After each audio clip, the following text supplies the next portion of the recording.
Hey there, cool kids. Welcome back to We Get to Play here on Wanderer's Haven. I'm your host, Kevin. Today we are playing an awesome new and exciting game that uses a game that is a game that everybody knows and loves in the TTRPG space. Today, we are jumping back into the retro, semi-pseudo sci-fi future of Street Wolves. By Table Cat Yeah. Games, our cool friend Paul Vincent created this game. It's awesome. We love it. I've been wanting to play it pretty much since it came out. So here we are today. We're going to make it happen right now. As I mentioned, this uses the Savage Worlds Adventure Edition rule set, which everybody sitting here is semi-new to, myself included. So we're going to really have some fun. I think Paul Vincent is in the chat today, and if he is, we love the game. We love you. Don't hate us if we mess up, but we're going to make it happen for you guys. So anyway, Street Wolves is a really cool setting. We'll get more into exactly what the setting is in just a moment. But first, I want to introduce all of the cool kids that are here playing with me today, so you know what we're getting into. I'm gonna have everybody go around and have you say who you are, where you can be found, and who your character is. And we'll do the big, giant, elaborate things a little bit later in the stream. So, as mentioned, I am Kevin. I can be found online at KevRan Games. I'm one of the co-production team members here on Wanderer's Haven, along with Jeremy and Beth and Miko. And I will be your humble game master today. So, let's move it on over. I don't know how the screen is set up because I don't have streams open, but let's move on over to Sid. Let's have you go first. Sid, welcome back, my man. It's always good to see you at the table, buddy. It's always great to be here. This is the first time I've went first in a while. There you Hi. go. That's why I did it. Hi, I'm Sid. You can find me on the interwebs at _Sundance Sid. Today I'll be playing. We say name and then code name, or just Yeah, code do it. name? Yeah, do the whole shebang. Yeah. So, all right, today I'll be playing Robbie Rolton, code name Shark. Depends on the situation, it changes. So right now I'll be Tiger Shark. So. I am the con artist. I'll be playing the con artist profession. The sweet talker of the group. Excellent. I love it. Well, cool. Thanks for joining us again today, my man. Let's move on over to John, who's also been on a few We Get to Plays, a few other things too here on the channel. Welcome back, man. What's happening? Thanks for having me. I like getting to play things, and this will be my second or third time dabbling in Savage Worlds, so hopefully I will birch it only like 50% of the time instead of 100% of the time like I normally do with new systems. Playing Cass Winters, that sounds right. It's probably some other Cass something. I'm a spy, and it doesn't matter what my name is because I'm a spy, and you didn't see anybody here. I'm a spy, God. Yeah, I'm playing a spy named Cass, and her code name is Foxtail, and there's nothing to see here. That's right. Well, cool. Welcome back. Excited to see Foxtail in action. Let's move on to another friend of the channel, Shiv. It's so awesome to have you here sharing the moment with us today. How you doing? I'm good. Thank you for having me. I'm Shiv. You can find me everywhere at IOShiv, and I'll be playing Solomon Armstrong, the detective, codename Eclipse. He's a bit washed up. He has an ex-wife. That's all I'll say. Excellent. I love it. Well, cool. Awesome. Welcome to the show, my friend. It's good to have you. Good to share the table with you again. And then finally, other player today, you know him, you love him, original founding member, father of Wanderer's Haven, the man, the myth, the legend, Jeremy. What's happening, bro? I'm a dad. I didn't know I was a dad. Hey, I'm Jeremy. You can find me here on this channel, or on Twitter at WHPubs, or most every other place WHPubs, or Wanderer's Haven. And I am playing Max McReady. And I don't know if that's how you want it pronounced, Paul, but it's how I'm pronouncing it, because I am always ready to the max. And I am codename Grid Runner, the driver of the group. Hell yeah. I was gonna spike my hair like my mini, but it would have taken too long. So I love it. Cool. Yeah. So these are the cool players that we'll be playing with today. We'll have some cool VTT going on. So check that out in a moment. But first, let's set the scene, shall we? Today's adventure is going to take place in the mid-'80s, the greatest time in American history, I will so humbly announce. The 80s were a time of opulence, of fun, of bright colors, neon dreams. And in this world, there are threats that pose to the common folk as well as governments at large. When the danger that is caused by the network of shadows is too large, we have to go outside the law and call upon the Street Wolves, a group of very skilled, very memorable members who we will see go on a mission today. The Street Wolves operate outside the law with certain impunity to make sure that things get handled. When the police and the government and the army are not able to stand up to the villains that threaten the American way, the Street Wolves are there. So, today specifically, our adventure is going to start. It is bright, beautiful, sunny. It is LA, baby. Palm trees are out swaying in a gentle breeze. And when we immediately open, we are going to see that there is a large semi-truck that pulls up to the back of a building. The semi-truck is completely devoid of any markings. It does, however, have an all white and gray color, is the only thing that really is noticeable about it. There is a driver and a passenger. The passenger jumps out, climbs down the little side step onto the back, and goes into the back of the building, where we will follow in with a camera, as it were, to see neon blinking, glowing lights. There is a doorway that leads further into the building where we can hear whirs and beeps, and the beeps and the sweeps and the creeps all coming in through that doorway, as there are a plethora of noises. Sounds like space invaders fighting off against asteroids. Perhaps there's a gauntlet being run in there. More than one racing game, because this is without a doubt a arcade. Those of you at home who might not know what an arcade is, shame on you. They are something that we had back in the 80s that were fucking awesome. You actually went and you stood and you paid quarter by quarter to play your video game. So this is one such establishment. Rows upon rows of consoles. There are, because it's still early in the day, kids and adults are not in here yet, but the individual, the passenger who comes in, walks into a back office where we see that there is a man sitting there. The man is got a leisure suit on, a gold chain hanging in his chest hair. His hair is slicked back, a little bit of gray at the temples. He doesn't look quite unlike Bud's boss from Kill Bill Volume 2. And he looks up and he sees the person coming in. The shipment is ready. And he grabs a briefcase from underneath the desk, slides it across to the figure. The figure reaches down, grabs a hold of the handle, and as the figure picks up the briefcase, he notices the weight. Nothing for him. He's a wide, broad-shouldered man. As he turns, his long hair that's up in a top knot waves for a moment. As he turns, there is a mask in the lower half of his face, green jade, that seems to be a grinning demon's face. And as he turns, he just nods to the man, and without saying a word, for Ryashi the Hunter does not speak, he moves out into the back in towards the semi. The semi back door rolls open. We see there are rows upon rows of troopers in here, individuals in street clothes, hoods, masks as well. He takes the briefcase, hands it to one of them, shuts the door, climbs within, and he pulls away. Elsewhere, let's dive into what our heroes do. Right now, you're each in the middle of, we're going to start in media res. You're all in the middle of a mission already. So, you all have different tasks within the mission here. You're all different sort of skill sets. I think specifically what's going on when we first come in here, we're going to find that the Street Wolf Mobile, what is the name of your guys' main vehicle? It's like a SUV type vehicle, very 80s-tastic, but it's something that holds all four of you in it as our driver is peeling down the street. What is this vehicle called, y'all? Yeah, so I know this one because Cool. it's my Bronco. It's my Ford Bronco. Yep. And it's it's like a dark green, and on the hood is painted the Green Goblin's face.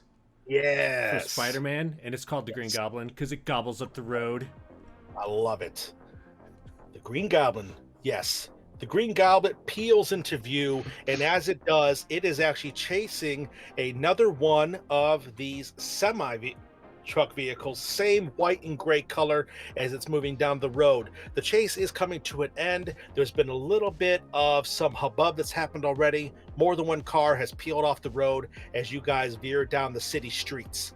As you're driving, take a moment, please, Jeremy. Tell us exactly what does Grid Runner appear to us all to look like as he is steering the Green Goblin. Yeah, so all of my cohorts here are still getting used to Grid Runner's new appearance, because he used to have these really great curls, like this just huge 80s hair, but recently in a fight, he got his hair tangled in like a fan, and there was don't talk about it because it was horrible. But since then, you know, he had to match, so he shaved both sides of his hair, and he dyed, you know, his mohawk green, which mine is not, but my mini's is. And so, you know, his green mohawk is not moving in the wind as it blows through the open window, because he's put so much product in it that it could probably hold up this vehicle. Nice. Absolutely. I love it. I love it. So as you're driving, if you could, let's start right off. We're going to get in with a roll here. I'm going to need you to make a driving roll to tell us exactly how well you're handling this. I'm going to go ahead, because of what's going on, you've been already kind of in the middle of this. I'm going to give you a +2. Okay. It's a nice bonus. So these are so dark, I can't see my dice. Cool. So I've got a D8.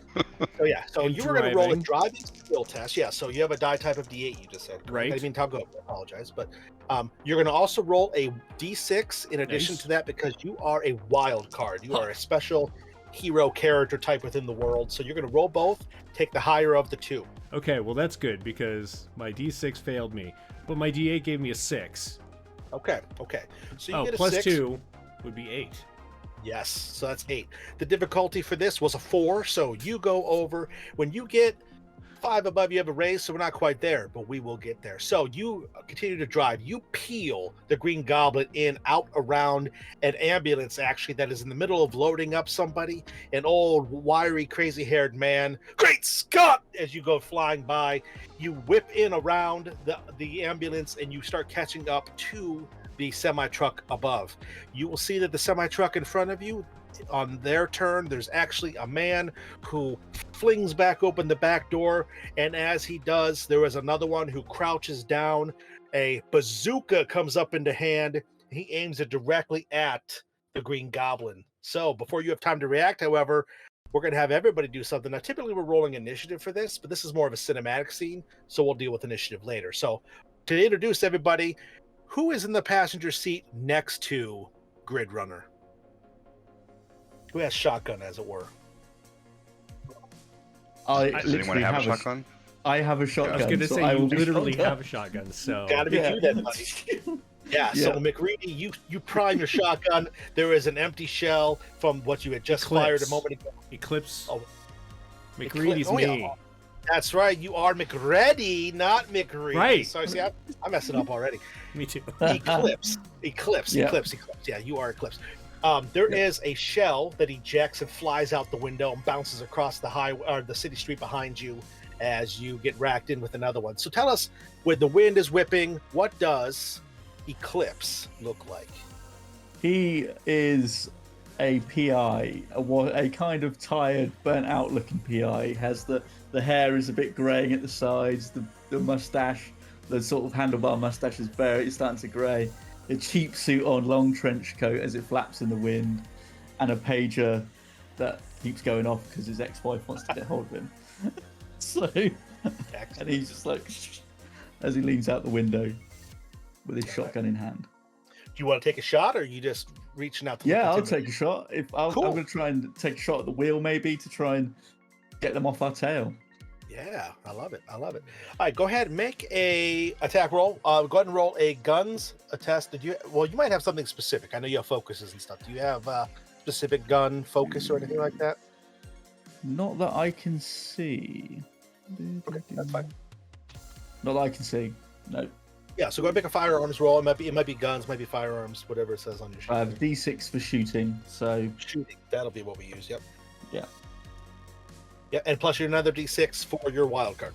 That's both. Stat. That's 2 6s on the dice there. Oh, snap. We're starting off really good. So you take the higher of the 2, so you got a 6. When you get the highest number, you get to explode it. Roll that again as you ace out on that die, my friend. That's a Get out. that's a 4. That's a 4. Okay. So 10 That's total. 10. I Yep. love it. So that is a rage. You have to hit 4. Where were you aiming, by the way? I probably should have specified that before. Because they're in front of us, correct? Yeah, they're in front of you, maybe 15 feet or so. I'm gonna go for one of the wheels to try and sort of like get them to. If they've got the bazooka ready, I'm going for the wheels to try and throw them off. Absolutely. Yes, you aim the shotgun, you fire, and there is a as the sound goes off, it ricochets down, pebbles explode all over the tire, and the back tire on this semi-truck explodes out from underneath it. The semi-truck bobs and weaves and squeals, and it starts to try to round a corner. Right at that same time, bad timing, it starts to go over. Just roll a D10 for me. Okay.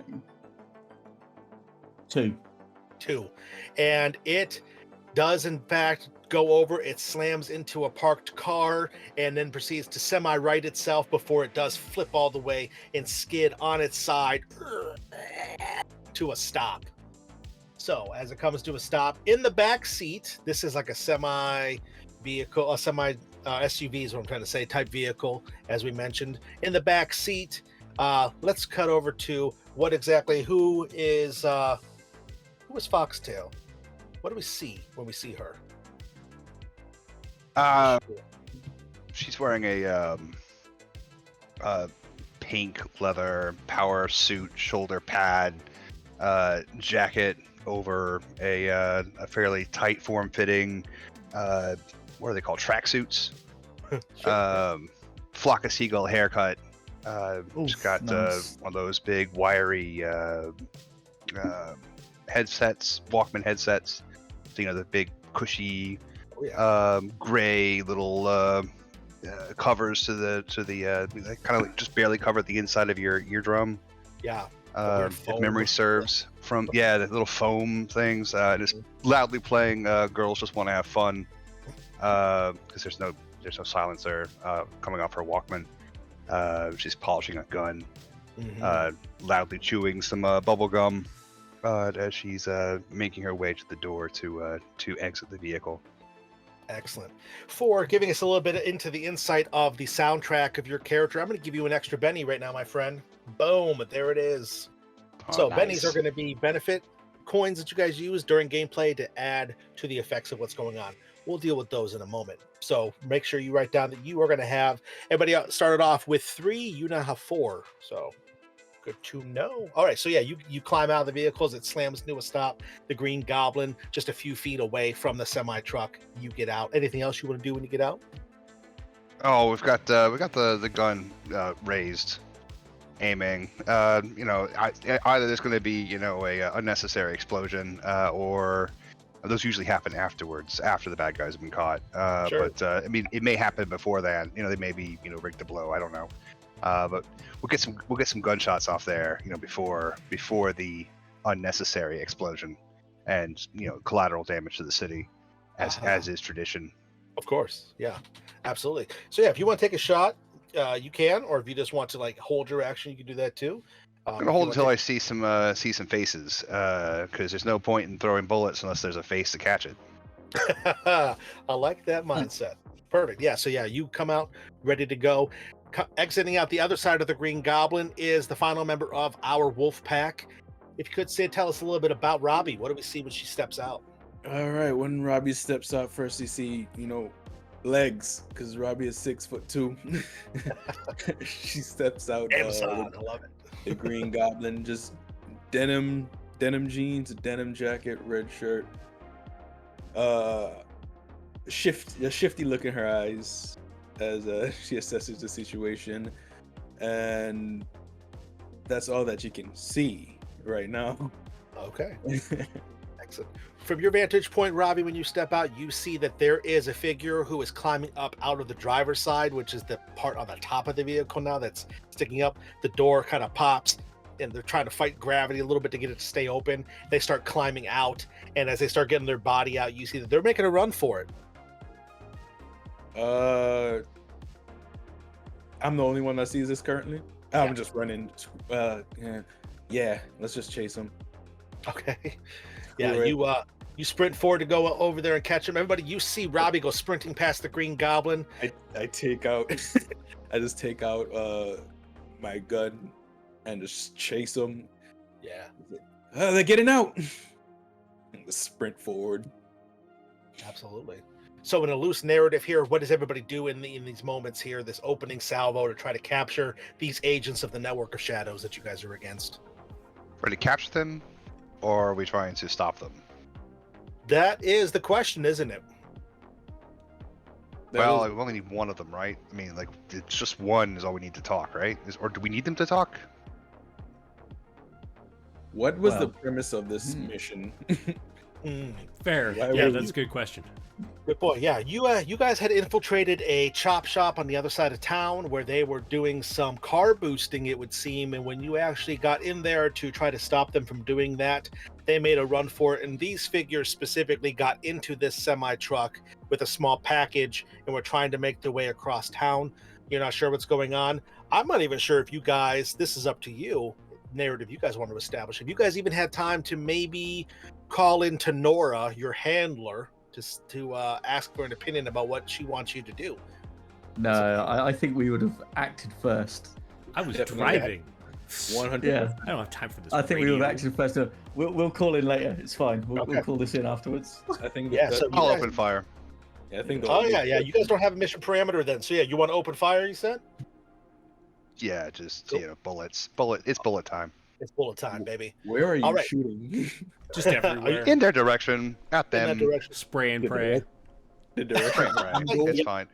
You gotta, Go ahead, you gotta roll like, the you know, it's to intimidate them, you know, like get their blood flowing. Yeah, go ahead See and make a here. shooting roll, please. Let me see. Let me find the shooting roll here. Where the sheet and shooting.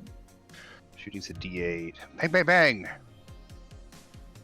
D8 and a D6. Mm-hmm. So that would be. You just keep the number. You don't add anything to it. So it's a 6. Is that correct? You don't add anything to it. Yeah, you don't add anything to it unless it 6, explodes. Then you can add more. There's no explosions. D6 was a 2 and the 8 was a 6. So 6. Cool. Yeah, that's enough. So yeah, you fire. Now, if you hit the guy, is that okay with you, or I mean, were you trying to specifically not shoot him? Oh yeah, no. Like there's a face to catch the bullet. Like we don't mess around with the CIA, man. You know, like you gotta shoot first, ask questions later, man. I'm seeing maybe why you're no longer part of the CIA, why you are in fact a street wolf. So yeah, you take a fire and your weapon discharges. What are you wielding again? Oh, I'm wielding a gun. It is a Glock 9mm. Okay. There is a blam as your handgun goes off, and as the guy just gets himself out of the driver's seat, it hits him, and he whoa, and he slumps down over the side, slams onto the dirt. I'm sorry, not the dirt, the city street, and does not move. That back door is still the open door. Those two guys who are within, the one who opened it, the one with the bazooka, they're going to start to move to try to get out. The guy with the bazooka just tosses it aside. He gets up to his feet, which is right in front of the Green Goblin. As he was trying to run, he kind of smacks against the hood. He looks up, his eyes meet your glasses, we're going to say, Grid Right. Runner, and he just The whole like Kinda- chassis of the Goblin just like shakes as I'm like, you know, I've got the clutch pushed in. For those of you who don't know what a clutch is, it's a little pedal that you use when you have a standard transmission on a car. Yep. Does anyone know what a standard transmission is anymore? I don't even know. Yep, Uh, I do. right? But I'm like, you know, revving it, and just the torque from the engine that's in this thing makes the chassis move as it growls at this guy. nice. Like a wolf that you all are so called. That's right. Yeah. If- it growls, rumbles. If this guy decides to pull another weapon on me, I am going to smoosh him between the front, like, it's got like a, oh, no, I'm all being a smartass about terminology now. Can't even think of what it's called. Like the front fender, there's like the bumper on the front that's like the kind of girded one in case you hit something, it doesn't fuck up the front of your car. It's got one of those on. I'm going to smoosh him between that and the back of the semi. Okay. As his eyes meet yours, you see that his hand dips down below, and he comes up with a knife, and he gets ready, and then you see he's trying to move out from between the two vehicles. Yeah, you go ahead. You could take that. I did say a initiative, weapon, yeah. So is that another drive? Yeah, drive again, Sure. my friend. Nice.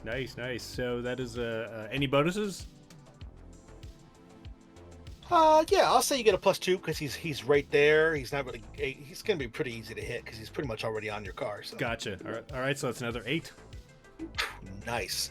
So yeah, you just plow it forward. I'm gonna say the damage on this is going to be. Let's do. What would be? Let's do a D10 for the strength of the vehicle. Okay. Gotta find my D10 here. That is a 3. 3. And you drive forward and you do in fact pin him against the back of the semi truck. The other guy who was within, the guy who had opened the door, he stands up just in time to see his buddy slam into the front of him, and he tumbles backwards and takes a spill as well as everybody else is seeing what's going on. What is either Eclipse or Shark want to do in this moment? Well, I guess since we started shooting, let's just shoot this guy. Okay. What are you wielding? What gun do you have?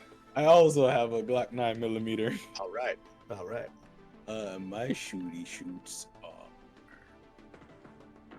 Oh, there it is. So I'm rolling 2 of these. What is this? Highest number I got is 4. Okay. That will hit the number exactly. So yeah, you still hit him. So yeah, you fire once. What is the damage on your weapon? 2d6. Okay. So I go ahead and roll that. Unroll 2d6. It's going to be compared with their toughness score. 6. 2, 3, 6. Okay. And it says the AP, which I'm guessing is armor piercing. Yeah. But it says that is 1. Okay. Excellent. So you fire, you hit the guy square in the shoulder. He tumbles backwards and he just lays there. Hold on to his shoulder. He seems to be out of the fight for now. So finally, what are you going to do, Eclipse, in this moment? So Seems to be all the bad guys are kind of handled right now. The one guy's knocked out. Another guy's shot, probably dead on the ground. This guy's been shot in the shoulder. He's making a whole bunch of racket. What do you want to do? I'm going to check out the actual vehicle they were driving to see if there's anything recoverable, any intel, any, drugs, anything, cash, whatever's in there that we can maybe take up and, investigate further. You move up to the front of the vehicle, you climb up and you look down in through the driver's door, and you can see real quick with a notice roll, see if there's anything specifically that you notice that's out of the ordinary in here. Okay. That's a 5. Okay. For notice. Looking in, you can see that there is a briefcase, a small attaché case that is black. It's pretty nondescript. It is actually handcuffed to the console of the truck. Well, shotgun to try and shoot the handcuff off. Yeah, I think that's Okay. easy enough to do. Yeah. Smash And then it. just Yeah. lift the briefcase out. After a moment, he comes back. Everybody sees that Eclipse comes back with the briefcase. He's got a big old cigar in his mouth, pulls it out, flicks an ash or two, sticks it back in. And as he returns back, you all start to hear that there are police sirens starting up around nearby. There may be a block or 2 away. The guy who is still in there is, you shot me. Making a big old Paul Rubens from Buffy the Vampire Slayer scene about it. So what do you guys do? I'll just say to the rest of the guys, no survivors. Oh, he'll bleed out if he keeps moving around like that. It's fine. Yeah. I we check gotta move. I check his pockets really quick for anything. Shake down. Go ahead and make a notice roll for me real quick. Or if you have anything you think might apply better. Those might. I don't have a skill in notice. I have thievery. Yeah, you know what? Let's try thievery. You're picking his pockets. Yeah, let's try it. While you're rifling through the pockets, I do lean out the window. I'm like, hey, grab that bazooka. I'll do that. Okay. Is that like a little on the nose?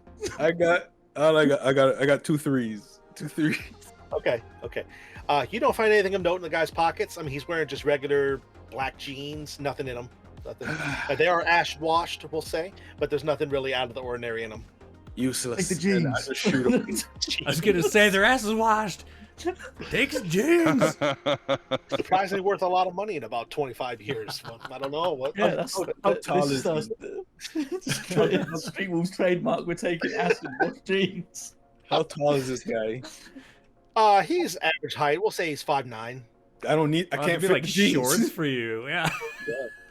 I just shoot I'm him and looking get at back in the car. God damn it, that's some good jeans. What'd you All get right. for being short?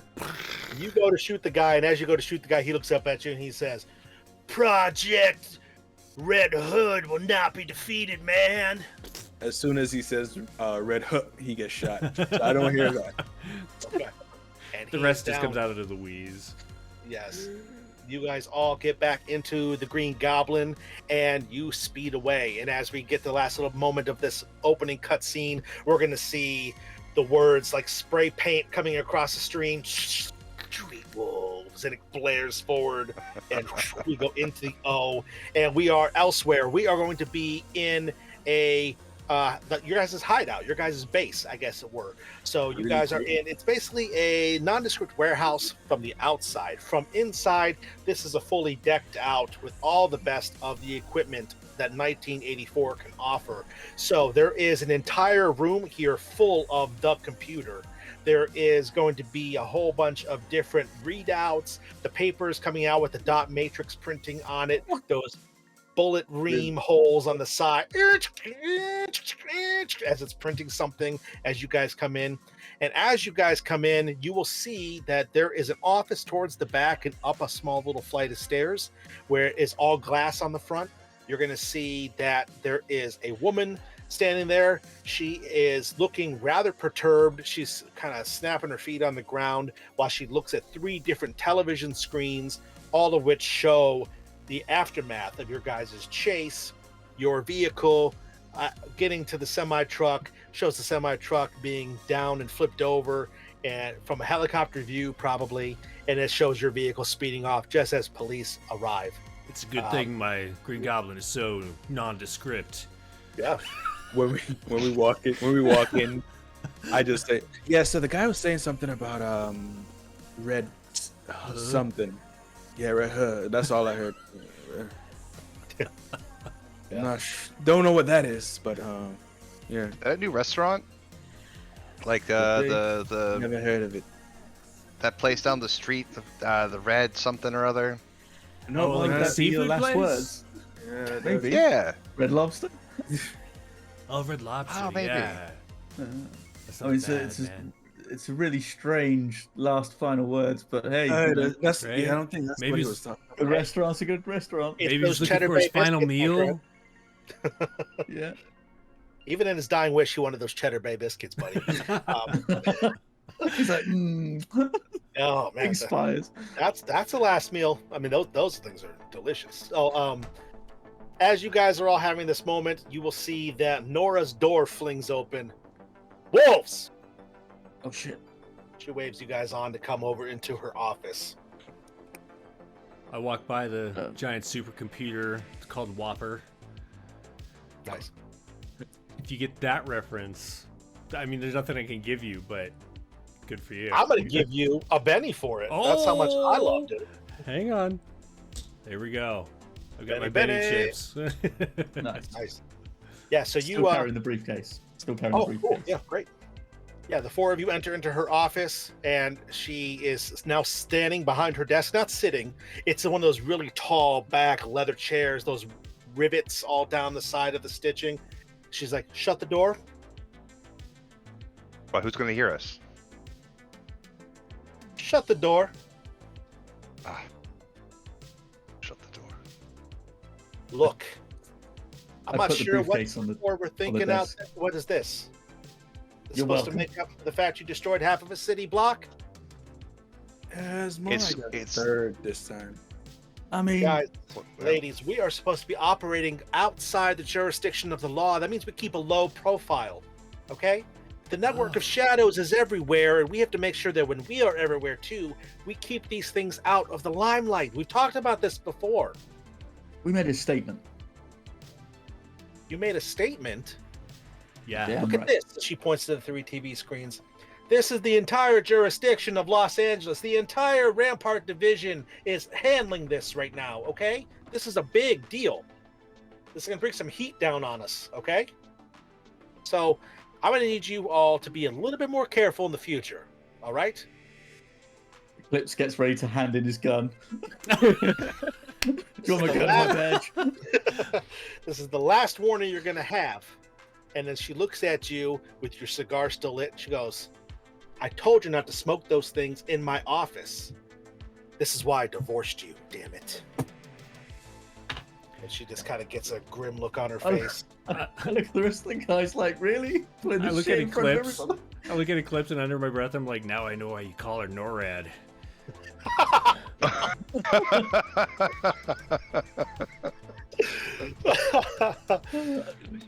She Outstanding. pretends to not hear that. She looks at the briefcase. She goes, what is this? It's recovered from the disaster, as you call it. Okay, we haven't opened it, but ta-da! Shark, could you maybe find out what's inside this for me, please? Give it a little bit of an open. Okay. And I go and do that. Okay. Go ahead and make a thievery roll once more. I'm assuming you have like a little kit or something, so I'm going to give you a plus one. I have thieves' tools. Yeah. Lockpicks. Well, not Yeah, thieves. that's- Lockpicks. This We is knew the what you real meant. world. We knew what you meant. This is the real world. You said +1? Yeah. +1. The highest is a 6. Okay, so that's including the plus one? Yes. Okay. It's nothing for you. You can tell that this thing is just locked up just for the sake of keeping it closed. It's not really trying to keep anybody out. You are experienced with lock picking, and in just a moment, you have both of the tumblers ratcheted on both sides, and the briefcase is open. Do you open it, or do you just pop the 2 locks on it? Pop the 2 locks and turn it around to Nora. Nora gives you a nod. She reaches down and she opens it up. And as she opens it from the side that you guys are all on, there's a light that seems to stream out of it. And then she looks down. She gets a curious look on her face.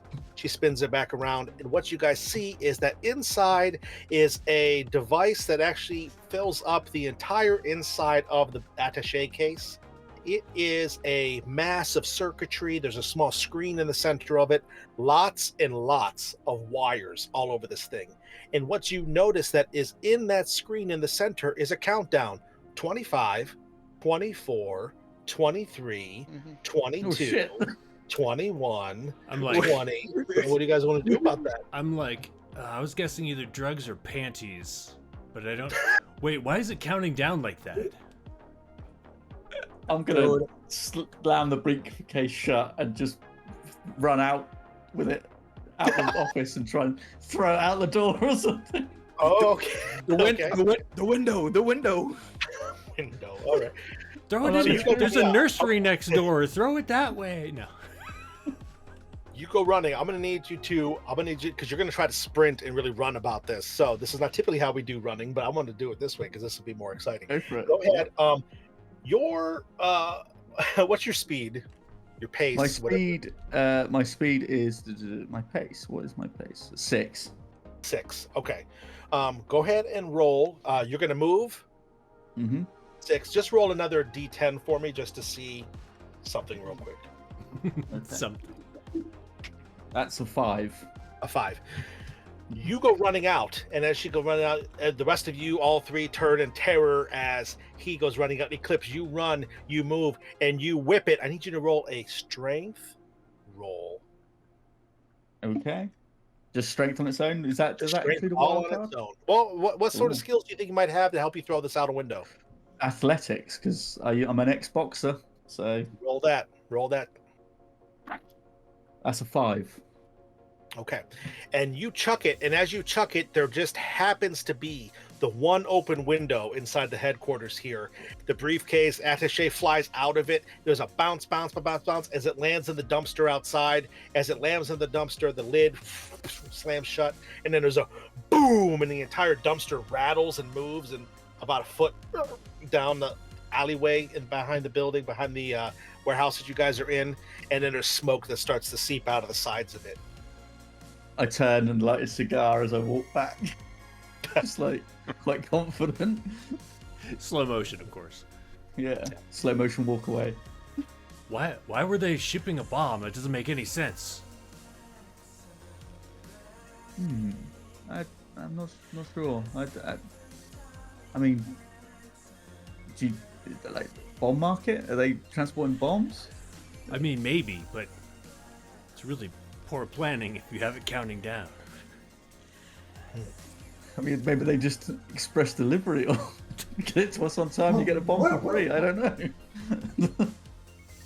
The information I sent you guys on, the mission I sent you guys on to infiltrate, find out what was going on with that chop shop that they have. We knew that there was some contraband in the vehicles. I also assumed drugs or panties, but a bomb is something pretty serious. So I think the four of you need to get to the bottom of this, because clearly they're planning something bigger. There's no way they could have known that you would have intercepted them and that you would have tried to track them down and get the briefcase back. So this definitely was something else. So the four of you, What if they did? you mission. You got to find out what happened here. You got to find out what they're doing exactly, what their plan is. Something that you said that worries me, though, is you said the man that you took out, he mentioned something about a red something, right? Yeah, red. Oh yeah, the new restaurant. Yeah. Red Lobster? She stands up straight. She runs her hands through her short cut but wavy, kind of semi-spiky blonde hair. And she's got a leather jacket on. She's got, kind of one of those mesh shirts underneath. Nothing's visible, of course. She turns. I wonder if he's back. She turns back to you guys. The Red Hood. The original leader of the Network of Shadows. We thought he was gone. We thought we defeated him. But he might be back. And if he is, this is bad news. Let's have all of you roll a knowledge test, common knowledge, to see if you all know who the Red Hood is. And again, you can make arguments if you have a different skill you think might be more beneficial here, another knowledge type skill that might be something you know more. I think, for me personally, because I'm a detective, I would go with smarts. Just smart straight up? Yeah, okay. Yeah. Sure. So for my common knowledge, I think for my edge, I think it's streetwise edge. That makes sense. That makes sense that word is what it is. I get a +2 to criminality. Okay. Yeah, I'll let you apply that here. Yeah, definitely. Anybody else have a bonus they want to use to try to know about Red Hood? Don't really have any. I mean, I'm a spy, but my tradecraft is the same dice roll as my common knowledge, so it is, I think, same thing. Okay. Just go ahead and give me your guys' total numbers. It's still going to be a 4 you're trying to beat, so just give me your total numbers after you roll everything. And again, if you roll the max number on a die, it's going to bump up. You roll it again and keep adding as part of the acing out of that die. Rolled an 11, so that's 6 with a raise. Very nice, very nice. I got a 3. A I 3, know. okay. Yeah, you don't know. I rolled a 7. A 7, okay. I rolled a 4. I just got doubles, so I rolled 2 2s plus the 2, so that's just 4. Okay, that's fine. 4 is enough. So you all remember the tales of Red Hood. Not you so much, Grid Runner. We'll say you're the newest member of the team. You were some sort of other driver before you joined the Wolf Pack. And so you're not sure who they're talking about, but all of you know. I'm going to say that you specifically, Foxtail, you know who Red Hood is extremely well. With your raise, you've had interactions with Red Hood before. Red Hood is indeed the founding member of well, one of the founding members of the Network of Shadows. He is a gentleman who is a terrorist from the European sector, and when he started the Network of Shadows, it was to destabilize America, to try to destroy its culture from within. Tell us all, you have a flashback in this moment.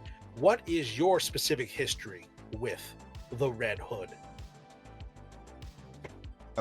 Destabilizing America from the European sector. He's probably Eastern European. I'm in Lithuania at a cafe.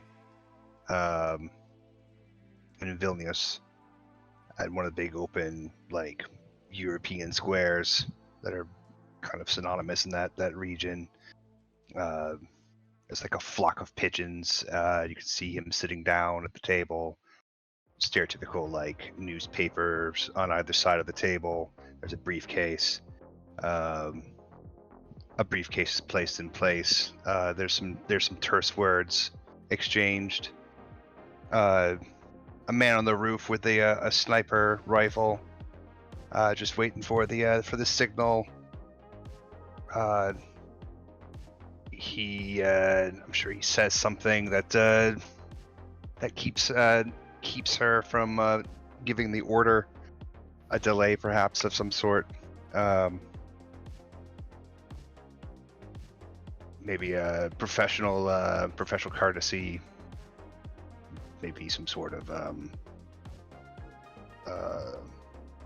double cross, triple cross, CIA nonsense. My enemy is your enemy is the enemy of my triplet enemy, etc. Something involving the Russians, probably. Of course, yeah, definitely. And yes, you remember the gentleman codenamed the Red Hood, a European criminal of sorts. And yes, it's been some time since you've heard that name, but you know him. He is dangerous. You know that back then, even before he started the Network of Shadows, that he was dangerous and had multiple crimes under his belt, was wanted in 17 different countries across Europe and Asia. So yeah, he's a dangerous guy, this guy. And so yeah, you recognize that as well. But yeah, you all recall this name, and you all know that he is quite dangerous indeed. So she looks up at you, Grid Runner, and she says, I have to tell you that this man is dangerous. He's the greatest foe the Street Wolves have ever faced. I'm leaving it to the four of you to find out what his new plans are, if it is, in fact, him who's back. So, this is your new mission. Try not to blow up a city block this time, please. Hey, we make no promises. Okay. Go big or go Listen, home. you got the house, you got the dog. I'm just gonna put that out there. She takes a deep breath to steady herself. I'll take a big drag of the cigar in her office deliberately. Definitely. And so the Street Sharks have got this, don't worry. All right.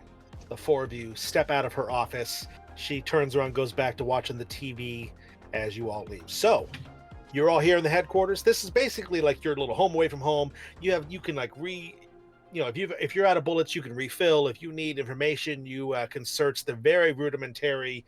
I don't want to say computer because it doesn't really have that kind of capability quite yet, but you can use the rudimentary aspects of like telegraph technology that's been semi-implemented into Whopper in here. So what do you guys want to do? How do you guys want to go about trying to find out what Red Hood is up to and find out what exactly the Network of Shadows is now scheming to do?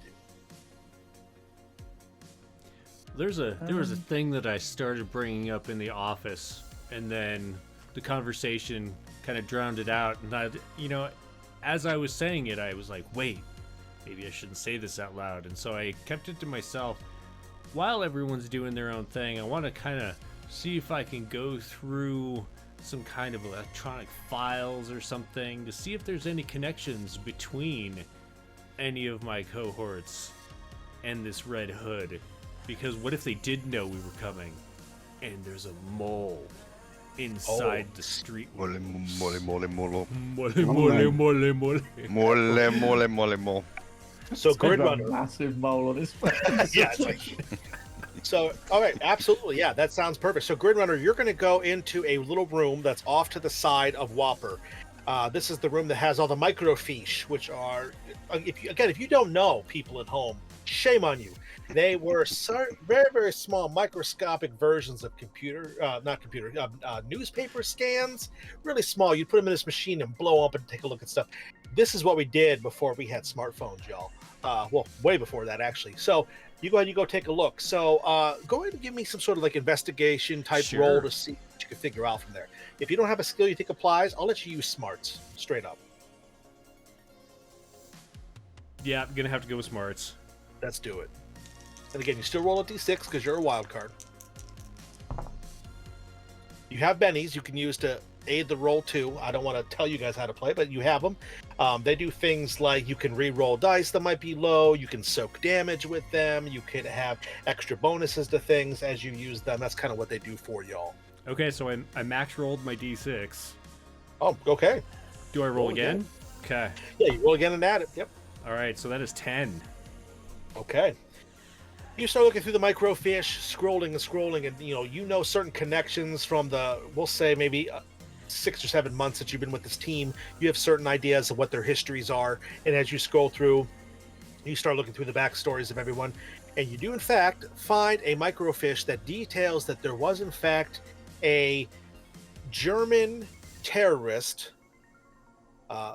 named, well, it's weird. The microfiche is actually a little bit smudged over the front name, but the last name is Schmidt, and you will see that he was actually shot in a CIA operation.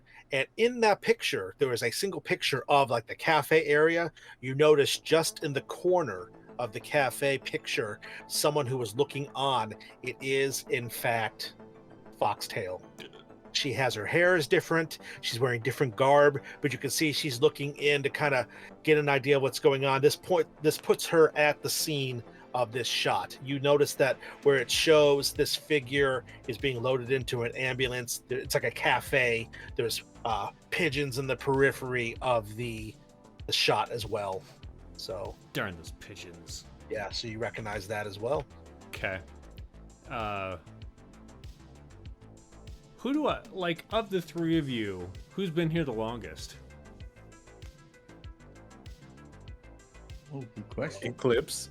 I think Eclipse. Okay. Probably me. The grey hairs till I'm burnt out, man. Yeah, I think maybe, and I you can correct me. I think with maybe your character, you and Nora actually used to be part of the Street Wolves when it first got started, and with everything that kind of happened, now she's in charge, and you're still on the team, maybe. So yeah, you might have been here for a while. Just about on the team. Right. Then I'm So you've been here for- I'm gonna go find Eclipse and explain my theory. But I don't want to take up too much time. Someone else, while I'm looking at small, tiny fish. Right. What do the rest of the three of you want to do before that scene in about an hour and a half? Because it takes time to go through those micro. Right? Again, It wasn't it's not- like Google. Yes, I was just gonna say we're not pushing a button and getting the entire internet. We had to search for things. What I want to do is go talk to one of my contacts out on the street, see if they heard anything. Okay. So You're gonna physically go, or you're gonna call somebody, or how do you do this? so I'm gonna send a little message, a code on my pager, Okay. and then set up a little quick meeting place that's fairly nearby. That's not too far away. So, and then I slip out the door while Grid Runner is looking through the microfiche. I slip out the door looking shady. Uh-huh. Yeah. Okay. Definitely. Go ahead. You have an edge like contacts or anything like that? I have. You have any no, that's fine. Yeah. It's I just, know you're the con artist. Do you have any sort of like edge or some sort of special skill that gives you a bonus for dealing with people, anything like that? yeah, streetwise. That's what Uh-huh. streetwise I get for streetwise. Okay. Just make a streetwise roll real quick for me, if you don't mind. I get +2 on communicating with the criminal element. Perfect. Yeah. So Yeah, go ahead and let's see. Would be I guess this be like your charisma, your personality type of thing. Probably the best thing in the roll, I guess. With a +2. Yeah, I just want to get the word in really quick as soon as I. Yeah, so Yeah. let's have But you make yeah. I guess a spirit roll, I guess we'll call it. a spirit. Yeah. Spirit. Okay. Ooh, it's a bigger dice. Yeah. And the highest is an 8. Okay. Yeah, you make a call on your pager. You send out a message to your ally saying to meet you in, we'll say 10 minutes or so at a certain rendezvous point that's down the road, and you leave because it's going to take you about 10 minutes to walk there. And that's what you do. So we'll come back to that in just one moment. Is there anything you would like to do, Eclipse? I'm just gonna get some coffee and just sit around the place, just like as the old timer, feet up on the desk, just like well, let all these kids do the running around. Absolutely, you do. You do. I would say if you had any sort of damage or any sort of conditions, you'd be able to mark those away, but you're fine still. So yeah, you just relax. You put your feet up. And finally, Foxtail, is there anything else you want to do? I mean, she's gonna be, I guess, in her space nook of the base. Mm-hmm. She's got her walking back on. Definitely going to be doing some like Love is a Battlefield, Pat Benatar. Nice. Yeah, that's right. There's a little mirror, square mirror on the table with some sugar that she is admiring in an adult fashion. And totally the PG description of what's happening there. Definitely. And yeah, You're it's the making a 80s, man. cake, and you got to make sure your powdered sugar is nice and lined up. We got you. Got to make sure it's right, It's got to make sure it's the right stuff. It's from that last job in Cuba, Yeah. It's a really good sugar. It's really delicious. It's pure cane, and intercepted as part of that old CIA route that they were totally not involved in, facilitating various different baking ingredients coming into the United States for whatever reasons that they were doing it for. Government's weird. But yeah, they intercepted sugar that is being admired, and Pat Benatar dancing. Getting her passports lined up, making sure that all the documents are in line, and just in case we need to like travel, we got it all ready. Make sure everybody's situated with their very legal official documents. Definitely. Yeah, you are just getting ready. The thoughts of that meeting at that cafe will go through your mind a little bit as you are thinking about everything. As he Sid stepped away from it, that's fine. So we'll come back to Sid in just a moment on his meeting. So basically, when you're done with the microfiche, you find out the information that you find out. You said you wanted to go approach your buddy, as it were, Eclipse about this. Yeah, so I walk into the break room, and I see Eclipse sitting there, massaging his knee and kind of groaning. And so I walk over to the cupboard that I open, and it's just like stacked full of Bengay, and I pull out like one of the boxes and throw it to him. Then I sit down, pour myself a cup of coffee, and sit down. So, what if it was an inside job? What if they did know we were coming, and that bomb was meant for us, or at least your wife, your ex-wife? I mean. Well, I mean, that's not totally a bad thing. I mean, and I completely understand the reasoning behind it, but besides that, I mean, what are you trying to say, kid? Well, this Red Hood fellow that you've all had issues with before. Well, I found this, and there's like notes that I took, and like record of the microfiche and everything, and I'm like, go look at this, because I don't think you could print that stuff off yet. Is it more like sort of like scribbled notes you kind of read off? Right. I was thinking I might have drawn, like a fairly bad, like a caricature of it, but you'd probably want to go look at it yourself. Right. I'm just like looking at what he's done. Like, what are you trying to accuse one of the team? He sort of stands up, like leans over the desk. I'm not necessarily pointing fingers, but if I was, it would be at Foxtail. Sort of looks around the room, like, listen, and he just pulls him close. You sort of like the cigar and coffee breath in your face. Oh. Like, you better have a good goddamn reason to point fingers. Because if I found out this is true, I'm coming for your ass. And pushes him backwards and storms out the room. I'm just saying it was quite the coincidence that we got back here just in time to be almost blown up. It's not like they ran every day, kid. It's not like they ran thinking they were gonna go and blow someone else up. They were running from us. I feel like it was a setup. Well, leave it with me. We're gonna cut away to our other wolf teammate, Shark. You are making your way down the street towards the rendezvous point with your criminal informant, we'll call them. What exactly is their name? Jimmy Two Toes. Jimmy Two Toes. Yeah. I love it. Not because he only has 2 toes, but he has extra toes. Oh, yes. That's amazing. Okay, cool. Yeah. So you go, and there is a little shop, like a little convenience store down the street. And when you get there, you walk up to the front and you see that there is Jimmy Two Toes is kind of leaning against the side of the building. You can see he's looking out and around.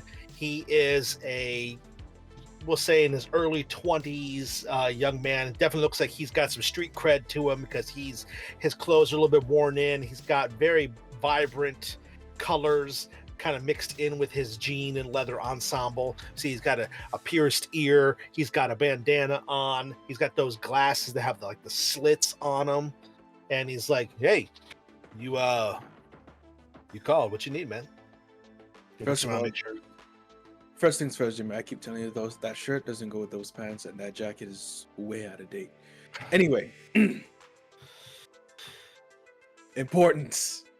I need to know if you've heard anything, through the grapevine about Red Hood making a comeback. And I just whispered that last part. When you say Red Hood, he kind of looks at you. Red Hood. Yeah, I might have heard something about a Red Hood around here. It's kind of out of season if you catch my drift, but yeah, I know what you're talking about. Maybe we could work out a little deal here. I heard the Red Hood's kind of hard to fit, you know what I'm saying? I look around and I say, all right. And I said, here. Just a whisper here. And I slide over $1. Oh, okay. Go ahead and make a persuasion roll for me. I'm going to give you a +2, 1 for the dollar and 1 because this is like your contact guy. So persuasion +2. So can you stack the +2s because streetwise, whenever network, yeah, that's it. So the proper term is characters add +2 to intimidation or persuasion rolls made to network with shady or criminal elements. All right, so would that be +4? +4. Nice. I got a good feeling about this roll for you. Yeah, I do too. Let's. Ooh, that's an 8. So that rolls again, correct? Yeah, that's the max on the die. Yeah, Yep. yeah. Persuasion is a D8. I rolled an 8. So, oh, that's a 1. Okay, cool. So that is 13. 13. Okay, you're going to succeed with a raise. So he looks at you and he goes, "Yeah." He takes that one, doesn't even look at it. He just takes it, pockets it, puts it into a pocket that has little baggies in it, and he goes, "Okay, listen. You didn't hear this from me, Robbie, but here's the situation, okay? There's a guy on the street. His name is Red Hood. He's got this guy who works for him, this big, huge ass motherfucker guy. This guy's enormous, okay? He's huge. He's like twice my size. But here's the deal with this guy, okay? They call him the Hunter. And what he does is he's going around, he's buying up different businesses. They got a plan, something having to do with war games. You seen that movie, War Games? Matthew Broderick, he's in it. The kid is gonna blow some stuff up with the computer. Yeah, You know what I'm talking about? yeah, Jimmy, you don't gotta give me the whole premise to the. Yeah, They're- I see what you're saying. Yeah, that's what they're doing. They're buying up tech. They're gonna make that thing for real. All right. Anything else? Yeah, I because you rolled so high, he says, I heard they got a contact over at the Lightning Arcade. But you didn't hear it from me, man. You didn't hear it from me. I never do. Cool. You know what this guy looks like? You said they have a contact, right? Well, they're in charge with Vince, the guy who runs the place. I mean, you'll know him. I mean, he's like a schmuck. He's like some big wheeling and dealing guy. He came from New York. He came out here. I don't know why he came out here. I don't know that stuff. But his name is Vince. He's got like a gold chain. He's got the whole Don Johnson look. With the collar up and the suit coat. I don't have to explain the detail to you. You know what I'm talking about. Yeah. But they're working with him. This Hunter guy's working with him. I guess they get a shipment every 2 days. I don't know if that's today or not, but that's what I heard. All right. Thanks as always. And then I look around once more and be like, buy yourself something nice. And I give him another $1. Shoot. Okay. I'm gonna go ahead and give you a Benny for wheeling and dealing. This guy's so good. So you also have 4. You guys haven't used any bennies yet, and that's okay. They will come into play. You get back to the group just right around the time that your 2 companions are done talking. So you all kind of come together. So right as you have this moment where you are leaving the area of Eclipse, Grid Runner, you're going to see that in through the front door comes your other companion. Shark comes in, and she's got kind of a grin on her face. Like maybe she's got something to help out what's going on here. So what do you guys all do? I'll look at the shark and be like, where the fuck you been?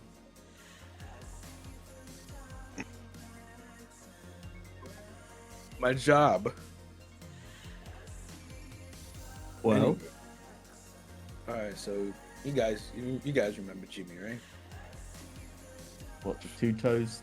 Yeah, Fella? yeah, 2 toes. So Jimmy said that he heard something about the Red Hood and some guy named the Hunter.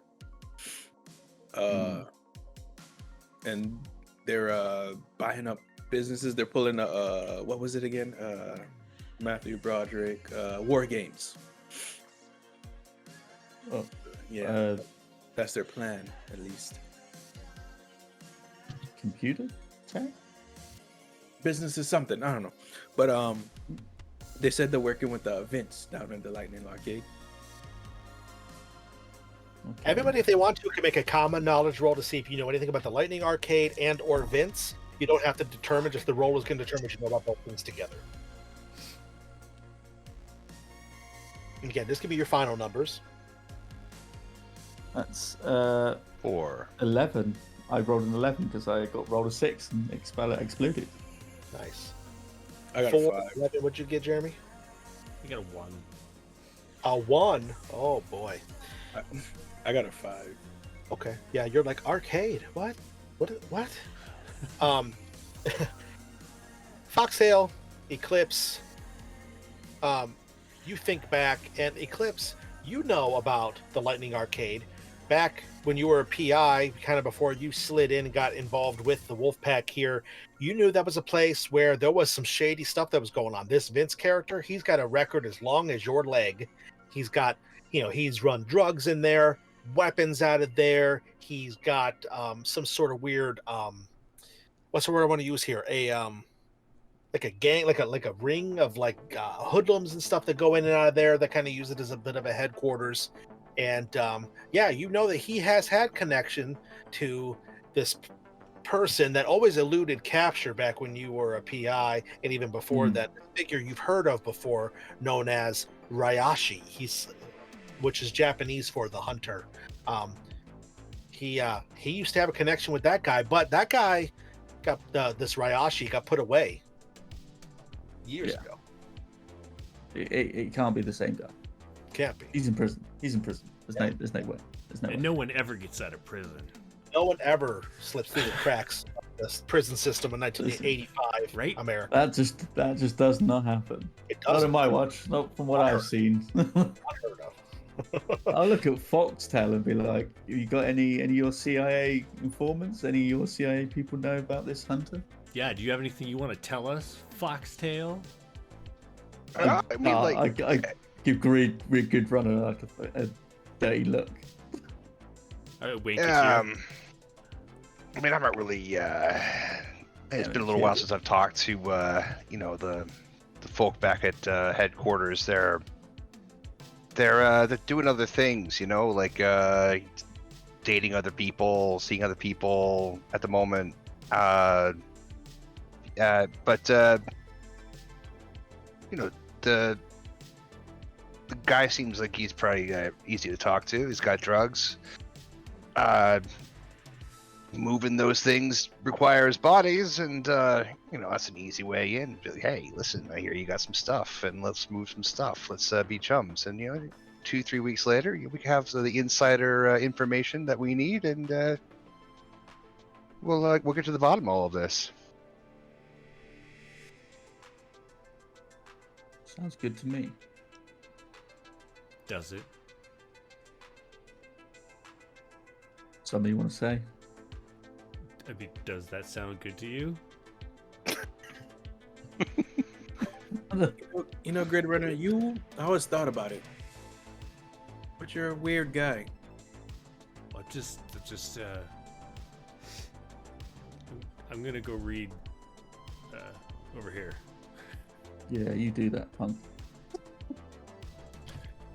You all go about your separate ways in the headquarters here, trying to get an idea of what to do next. So, just to make sure I understand the plan, you guys are going to try to infiltrate the Lightning Arcade over a series of weeks to try to figure out what's going on with it there, or you have a different plan? I think that sounds like a good plan.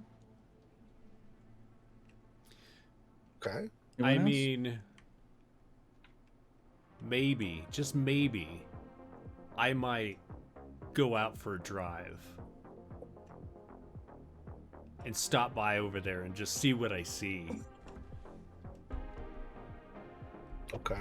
I don't know about Grid Runner, but over the next few weeks or days or whatever. Oh, I also tell them there's a shipment they pick up every 2 days, and I don't remember if Jimmy told me where they picked it up from or not. But yeah, there's a shipment every 2 days, and then once we're infiltrating the arcade, each time one of us goes in, I just use the disguise kit I have to just make them look different. One day you have a mustache, the next it's like a full beard. Yeah, it's just like 3 different people each. Okay. Let us do this. Let's handle this as one of the cool, time-old, true staples of the 1980s. Let's do this over a montage, shall we? So it's going to be basically a 3-week period of time that's going to pass. During this time, we're going to do an extended test to kind of see what you guys are all doing during this time, how your different skills and your different actions that you want to do are going to play into your overall success towards the outcome of the mission based on what's going on. So we have general idea what you all are doing. What we're going to need for this overall role, I want to have it be so that each of you has 2 roles that you're going to make, 2 different kinds of roles. So you can't just say, oh, for 3 weeks straight, I'm going to shoot things, because you do more than that. So we'll kind of build a bit of a montage narrative. We'll go through these scenes and tell us what we're doing. So let's start off with the fact that, as we said, you're going to go for a drive, you said, Grid Runner. So going for a drive. You said you wanted to go over to the arcade, look around, see what's going on. So that's Yeah. kind of the main thing you do over the course of the 3 weeks. But there's, again, other interactions you can have. So for the first roll, let's go have. What do you think is going to be the more of the focus for you? Are you trying to find information? Are you kind of trying to learn the ups and the downs about the driving around the Lightning Arcade? What exactly is your goal here? What do you want to do to add to the mission to figure out what they're doing? Yeah, so I'd go into the arcade and, play some games and kind of like figure out who works there and then start like shadowing those people, like be playing the games that are near those people if it's like up front by the prize booth or something like that, and kind of be listening for any kind of intel that I might get.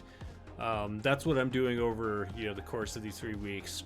When I'm doing this, when I'm not doing this, I'm researching Foxtail and trying to pin down how she is the mole. Okay, I love it. I love it. So first scene is we're going to see you going into the arcade. The arcade, I feel drastic. I have to explain what an arcade is, but here we go. An arcade, as you go in, it is really dark carpet that has flecks of light.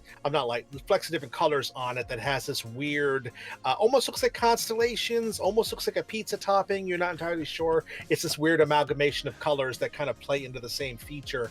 Again, there are different arcade games consoles, roughly 7-foot tall boxes that have controllers on the front screens that are playing various different games. There's Asteroid in here, Gauntlet, there's Pong is even still in here. There's all kinds of different games. There's a couple of racing games. Maybe spend some time on those.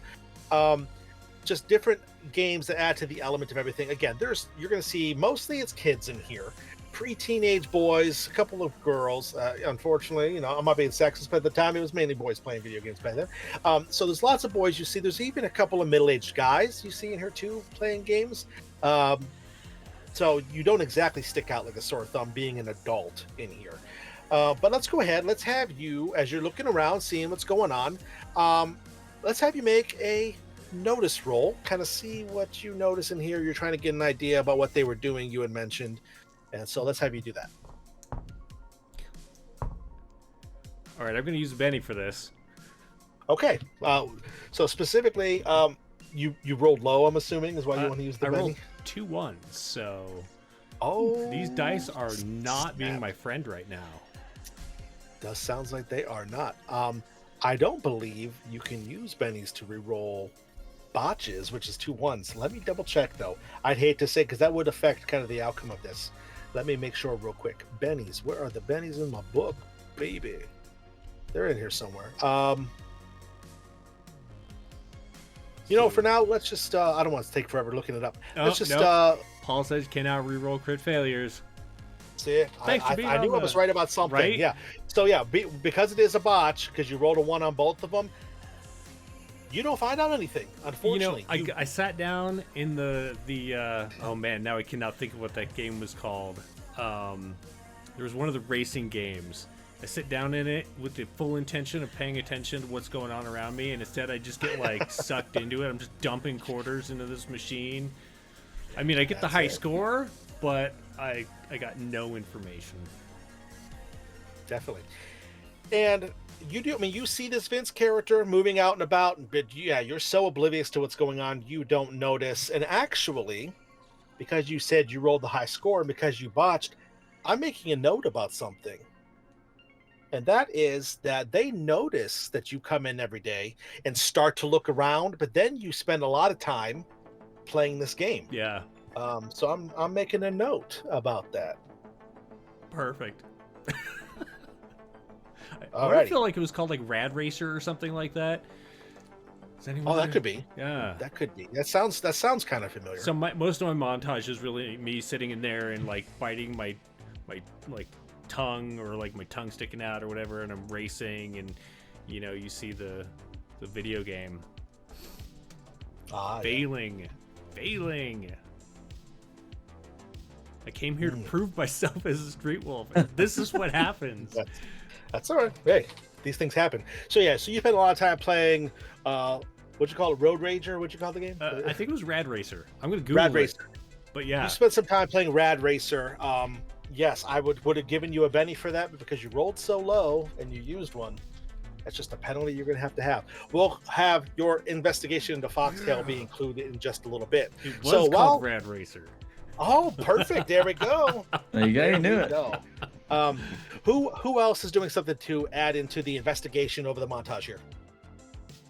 I'll go. I'm as a PI. I'm going to use my detective-y skills to sort of intimidate or shake down any sort of people that I might know for information around the dock area, around these drop-offs and things like that. Okay. Very cool. Yeah. So we see you going in around the dock. You're shaking down people who you've kind of put the finger tube in the past. I think this is an intimidation roll then. Yeah, nice. That's a 5. A 5? Okay. Mhm. You have a little bit more luck. Yeah, you press on a couple of people. At first, people are reluctant. They act like they don't know who Red Hood is. But eventually, you push down on the right people, and they tell you that, yeah, they know Red Hood is here. They know that this Ryashi character is back as well. They've seen him. He's huge. You can't miss him. He's enormous. He's this huge Asian guy. He wears a weird mask. They said they've seen him around town, but they haven't talked to him. Oh God, who would do that? But yeah, they know that they're back, and yeah, it definitely seems like they get shipments from over at the Lightning Arcade every Tuesday and Thursday. Do we They know go what in there with a of? big giant truck, a big Would huge they- semi truck. Okay. And we're not sure what these shipments are. That's not. I wasn't. Nope, Push nope. enough With to the find rage, out. you could have known Okay. that, but yeah, they don't know anything besides that. Okay, So that's fine. you spent That's some good time enough for doing me. that. What else do you want to try to do during this montage? What else are you trying to accomplish? I think also I'm going off of what I was told about Foxtail and be like, well, let me see if I can corroborate this information and see if there's any weight behind this. After this punk kid come up and one of my teammates from a few years is calling him out, so I'm going to see if any of this information is true. Perfect. I love that. And what's cool is with the montage, what's nice with you two kind of having a similar goal in mind, we can actually have you guys aid and apply bonuses to each other on that when that gets brought in a second here. So Perfect. moving on to the next player. Speaking of Foxtail, what are you doing? What's your first major thing you want to do during the montage here? What are you doing to focus on the investigation to figure out She's what's gonna get a job at the arcade. happening? Yeah. I love She's it. going to be disguised as Annie Lennox, or kind of Annie Lennox, nice. adjacent, All right. kind of like that 80s androgynous, Yeah. shaved head, color, like bright colors. Be a coin girl at the arcade. And I'm so love oblivious Yeah. that I don't even notice. Yeah, you've watched Grid Runner coming in there every day, and he starts to look around. He comes in a little bit before your shift starts, so he's there when you get there, and he's playing this game, and he literally just keeps feeding coins, feeding quarters into this racing game. And yeah, he keeps getting the high score. He's breaking all the rules. All the records. But yeah, that's pretty much what he's doing. You're just like, oh, geez, here we go. She slips like more quarters into his bag, his little quarter Yeah. bag, just to keep him Aw. going. Yeah, So that he's on it, so like he never runs out of quarters. So he's like really focused on this game. I love Can't it. have him breaking his focus, Mhm. or let him know that I'm here. But I mean, this is what I do. I infiltrate. I wear Definitely. disguises. I've been doing this, for a long time. Yeah. Yeah, coin girl. I'm gonna see if I can't work my way to maybe mule or I don't know, money counter or something. Try and get a job in the back. It'll take some time, It's like Sure. gotta start. I gotta start the low rung, coin girl. Yeah. All right, go ahead and make either a stealth test or a tradecraft test, because that's kind of your skill in this, I think, to kind of see how you infiltrate. Oh, see, I think there's a bonus on the tradecraft for. Let's see, this is facing the crowd, so like kind of blending away. Yeah, sure. Keeping. So I think that's a +2 on the. I'll look it up and make sure that that's correct. Tradecraft is right, and the dice. All right, so that'd be an 8 in total. Okay. And yeah, you spend some time being a coin girl, as it were. And about 2 weeks into the 3 week time period, you're actually gonna get called in the back. Vince is gonna call you back, and he's gonna say, "Hey, gorgeous, I'm gonna need you to help me out with this here." And he actually hands you a briefcase that's open. I'm gonna need you to go ahead and see these things here, and he points to a bunch of computer chips that are on the desk. All you got to do is put them inside put them inside the briefcase. Okay, I'm busy. I don't got time for it.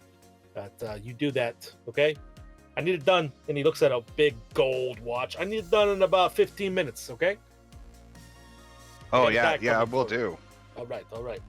And he goes into the back room to do something. You're not sure what he's doing. So you start packing that up or with anything. Is there anything you want to do with it while you're doing that, or do you just want to kind of keep on the lowdown, so to speak, or kind of keep Oh, quiet I mean, about it? definitely. You gotta like sell a couple of kilos of sugar to get the people who are the bakers to trust you.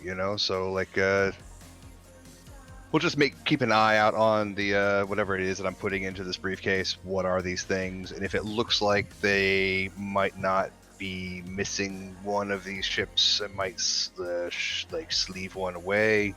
But if it looked like it might be missing, if they were to look at it, they were looking for a total of 24 and there's 23. Like I probably won't do that. Depends. I don't know. Like I gotcha. thinking back on like old computers back in the 80s. I mean, most components were pretty chonky. Yeah, it's a bunch of computer parts that he's having you load in there. It's not dissimilar to that bomb that you guys interacted with, but it's not connected to anything. It's just a bunch of computer chips. They almost look to you like they are random. You're not really sure. Because you don't really have a computer skill. The hacking really wouldn't help but you tell what the system parts are. But yeah, you can tell they're computer parts. They're like different motherboards and different things like this. They're getting put in there. So yeah, any of them look like they might might not be missed if they were to disappear. You're not sure. You're not sure what exactly they're looking for when they pack them up. We'll stick with the baker approach. We'll make sure that they get their sugar. Okay. Okay. Build some cred with these guys. Gotcha. Alrighty. And at the end of the 15 minutes, he comes back out right as you're finishing. You were kind of looking at things, whatever. And right as you get it closed, you see the back door of the place opens up, and this huge guy comes in. He's enormous. As I mentioned before, he has a face mask over the lower part of his shield that almost looks like a snarling demon face. He has long, dark hair that's pulled up in like a top knot looking thing. He's got a scar down the one side of his eye. For those of you following at home, this would be played by Bolo Young, main, bad guy actor from the 80s and 90s. This guy's this huge dude, right? And he comes in, he stands there staring at you, shirt off. His chest is kind of doing this flexing thing as he's kind of being a hard ass, looking at you until Vince gives him the briefcase. He just takes it without saying a word. Vince is like, yeah, the package is ready. The guy, he just slowly turns. He looks at you again, turns and walks out the door. You can see just past the door that he's getting into a semi-truck that's like white and gray color. So that's an interesting interaction that you have during the montage. What is the other thing you want to try to do? Your second mission, so to speak. Your maybe not directly involved part of the mission. I think I'm gonna stick with trying to continue to wedge into this corner of the operation. Okay. I mean, he's receiving them from somebody, so figuring out a way to help him with this big man business that, I mean, I couldn't possibly understand anything about. Just here to help. Chew my bubble gum. What's the pink the pink bubble gum that got nasty after Bubble the Yum? Bubble Yum, Bazooka Joe. Bazooka Bubblelicious. Joe. Oh, Yeah, Bazooka Joe. Bubblelicious. Oh yeah. Oh my God. Yeah. So like, definitely that Bubblelicious thing going on. Yeah. Rocking that Eurythmics look. Just working to get this guy's trust, so that maybe he can tell me a little bit more. Get him to spill some beans to a girl who doesn't know anything about anything, man. All right. We will come back to that role in just a second. What are you doing during this time period, Shark? Like the same thing. I'm going to the arcade over that 3-week period of time. Every few days, I just switch up the disguise and just go in there. And, I'm basically conning people out of. Taking bets at like games. Okay. And conning them out of money while simultaneously just keeping an eye on everything inside and trying to gather information from like the employees and and yeah. All right. So Interesting. yeah, every few days I switch up the disguise. So it's like in the montage, those frames back to back. I Yes. walk in the door, I walk in the door as this different person, and then this next as a guy, and then this other person, and I just do the same thing basically every day. For that. One day you have a cowboy hat on. The next day you've got a different kind of glasses on. One day you're an old lady. Yeah, all kinds of good stuff. I got you. Absolutely. Go ahead. Let's have you make a call this a stealth test. You're trying to sneak in there, kind of do some stuff. Stealth. Where's the other one? Where it is? Actually. All right. Any pluses? Anything? No. All right. Cool. I'm not sure what your work the room does for you. What does that do for you? It's basically work the room is basically for like to use for support. I see. Okay. I was supporting anybody doing a persuasion or Gotcha. performance check. I get Gotcha. to roll extra dice. Boom! That's a 6 on a d6. So let's roll it again. That's a 10. Okay, yeah. So you come in your various different disguises, overhear things that are going on, kind of get an idea of what's going on. And yeah, you do eventually pick up that there is, this is in conjunction with your teammate who found out the Tuesday and Thursday thing. You find out that, every Tuesday and Thursday, you see this big guy come in. He only comes in the back. In the whole 2.5 weeks, roughly 3 weeks, he only comes out onto the floor one time. And that would be that he comes out, he uses the bathroom, and leaves. Does he use a bathroom? He's enormous. He looks pretty scary. But does he use a bathroom at specific times? He just uses the bathroom the one time out of the numerous times he comes. Oh wow! So basically, out of the 4 times you guys see him there, you only see him use the bathroom one time. I don't know how to feel about that. That is odd. Okay. All right. And then what else are you doing? And then just basically conning people out of. I pretend like I'm bad at games. Then the Con him out of money and stuff. Yeah, the 80s bullies just come around like, haha, you're such a loser. I'm like, yeah, put money where your mouth is, and then I just take their money. Okay. All right, go ahead and make a taunt roll for me. Well, taunt. Do I have anything with taunt? I think I have something with taunt, but I don't know. Oh, taunt is a bigger dice. That is a 5. Okay. Yeah, you get we'll say you get about $20 you score off of some kids. And in 1985, $20 is a lot more than now. So keep that in mind, everybody. But yeah, you score some $20 off of everybody.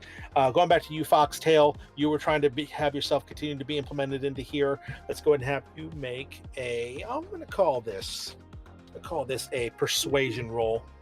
Can I use my work the room to try to support to support Foxtail in their endeavors on becoming, a prominent member? This young woman was the only one who could help me today. Yeah, absolutely. What does that do for her? What does it give her about this? Or so I get a secondary dice to roll with support. For the support action? Yes. Okay. Yeah. So you okay. Yeah, so you're going to roll one of your skills. We're going to call, let's see, you're working the room, you're trying to help out. We'll call this a performance roll. All right. And because you have the extra die, you're going to roll 2 dice plus your wild card die, I believe, is how that's going to work. 2 dice plus my. So it's the same dice that I'm using for performance. Yeah, you get to my roll it performance. twice, and your wild card die. Take the better of the three, I believe, is what I'm seeing here. All right. Ooh, that's an 8. So that's a 5. So what is that mean? That's 13. 13. So that's going to be a raise. So Foxtail, you're going to get a +2 on your roll from the high contribution that your friend is going to give you. I'm going to need you to go ahead and make a either performance or persuasion. I'll let you decide what you want that to be. Is this against people who would find me attractive? Oh yeah, for sure. Yeah, Vince has Okay, hit on so, you the entire time you've been here. Yeah. I will take advantage of that for another +1. Okay. And then let's see, I get a free reroll if I fail because I'm charismatic. So dice. Okay. All right, that is an explodey. So that would be 11. You said 2 for 2 for the help. Yep. For the support. Yep. so 14 in total. Oh my Math. goodness. Yeah. So by the end of the 3 weeks, Vince completely trusts you. He has you loading the briefcases by yourself. He has you getting the components out, which what it looks like is the machines are coming in with extra components built into them. He has you go out, open up the components, take them out. They're all specially marked. They're not even attached to the machine. They're just like taped in there with some duct tape. You pull them out, you put them in the briefcases, you give them to Ryashi every time. So yeah, he's got you completely part of the plan, completely part of the goal. He's been hitting you on the whole time. You're kind of leading him along to make him think that maybe he's going to get somewhere with that. But hey, you're working the room. You're a spy, and yeah, you're in the middle of things. Absolutely. So finally, while Foxtail is working her magic, the other two of you are trying to find out what you know about Foxtail. Go ahead and let's have you guys roll to see what you determine there. Now, you guys said you were working on a similar goal, so you're going to be able to aid each other. So what I'm going to have you guys do is basically, as this test, I'm going to have you each roll while aiding the other, which isn't quite really how it works, but I think it makes sense thematically what we're doing here.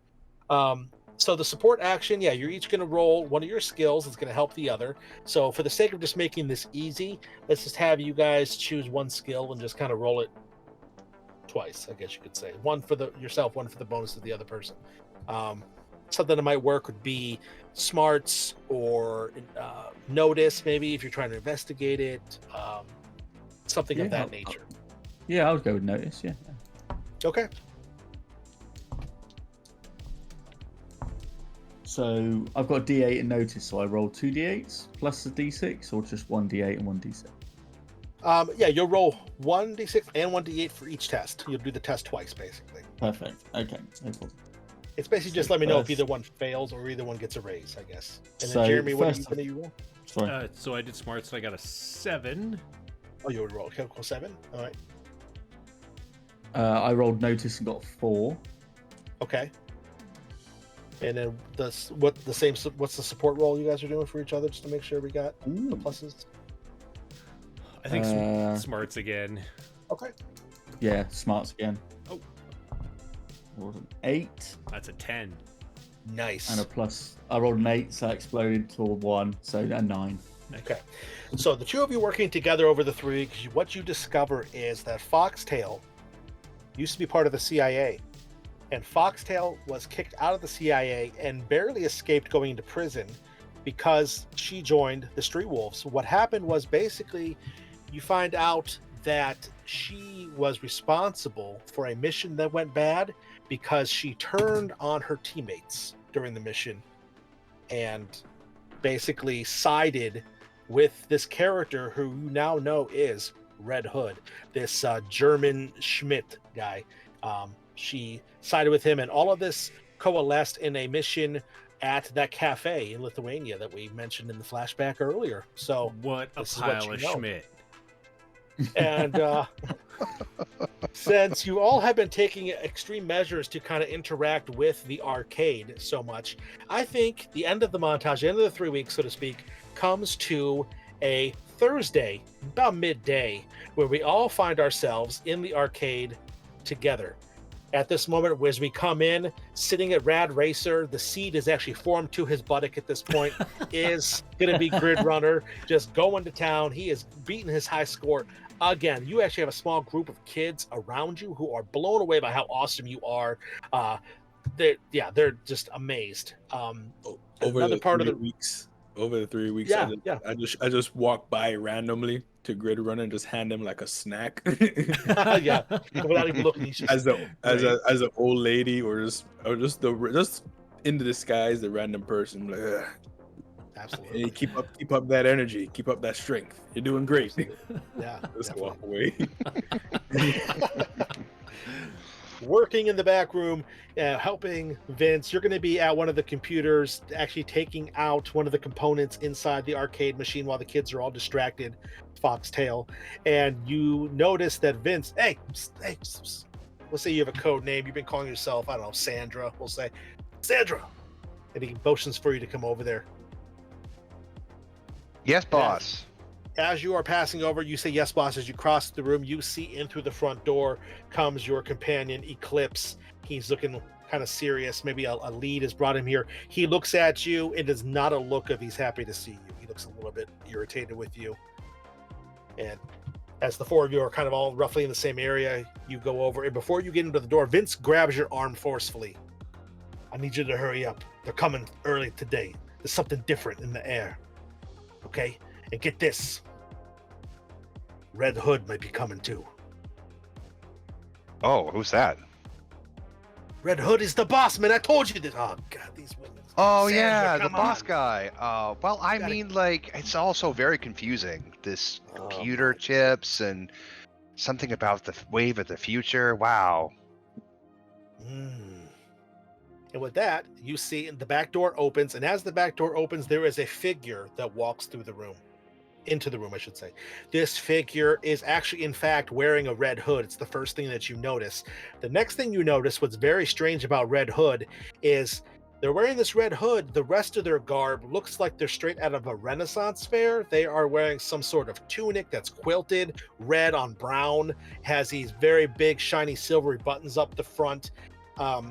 Similar pants as well. It looks like they're literally out of a movie that's going to come out in a couple of years' time. Robin Hood, Prince of Thieves. They look like that. They have this like weird, strange look to them.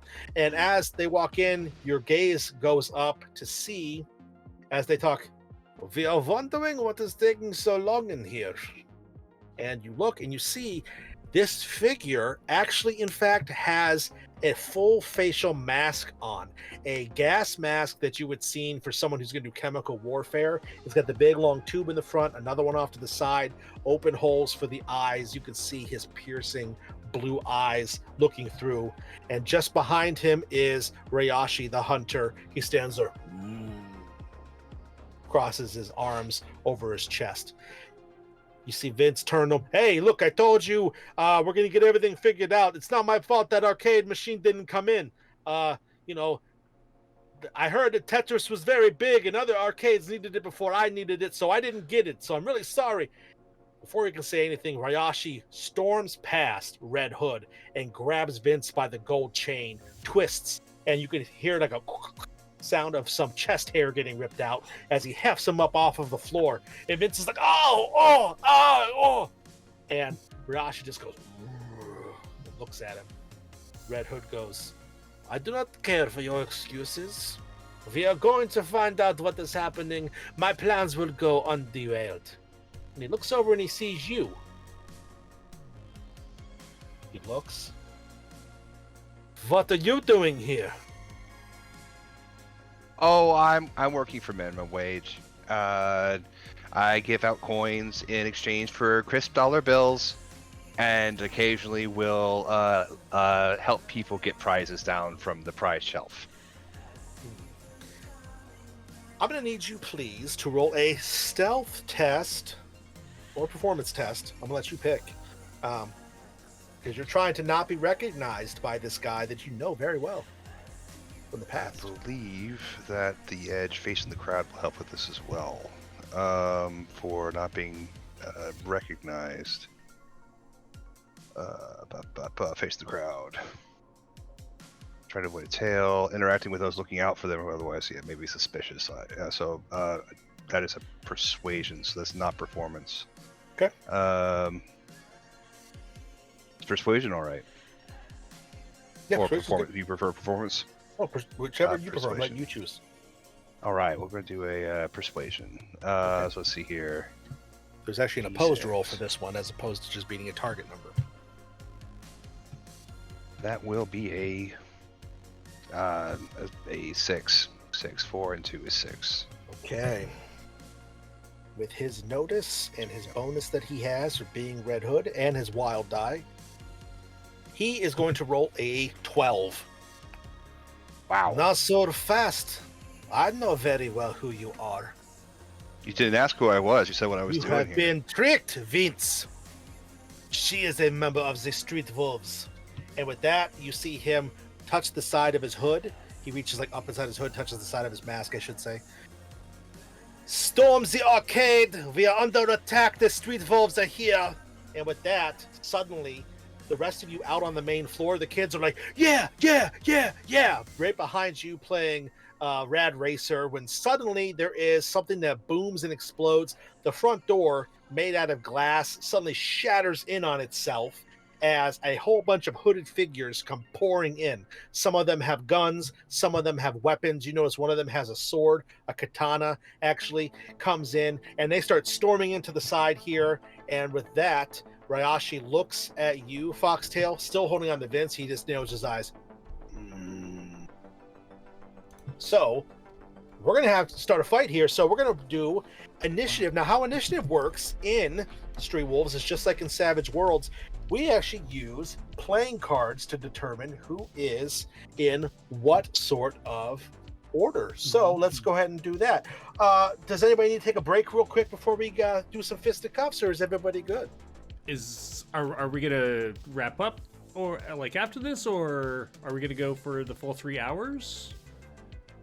Yeah, we have about an hour left. Does everyone want to take a break before we fight and go a little bit over? Or if you guys just want to push through and do it, I'm leaving it up to the players. Let's go ahead and take a break. Let's do it. Okay, cool.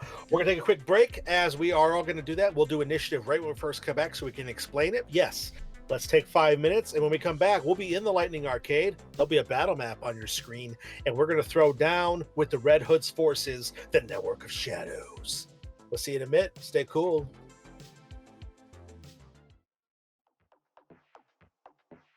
Hello, we are back. Welcome back to the 1980s retro synthwave future of Street Wolves.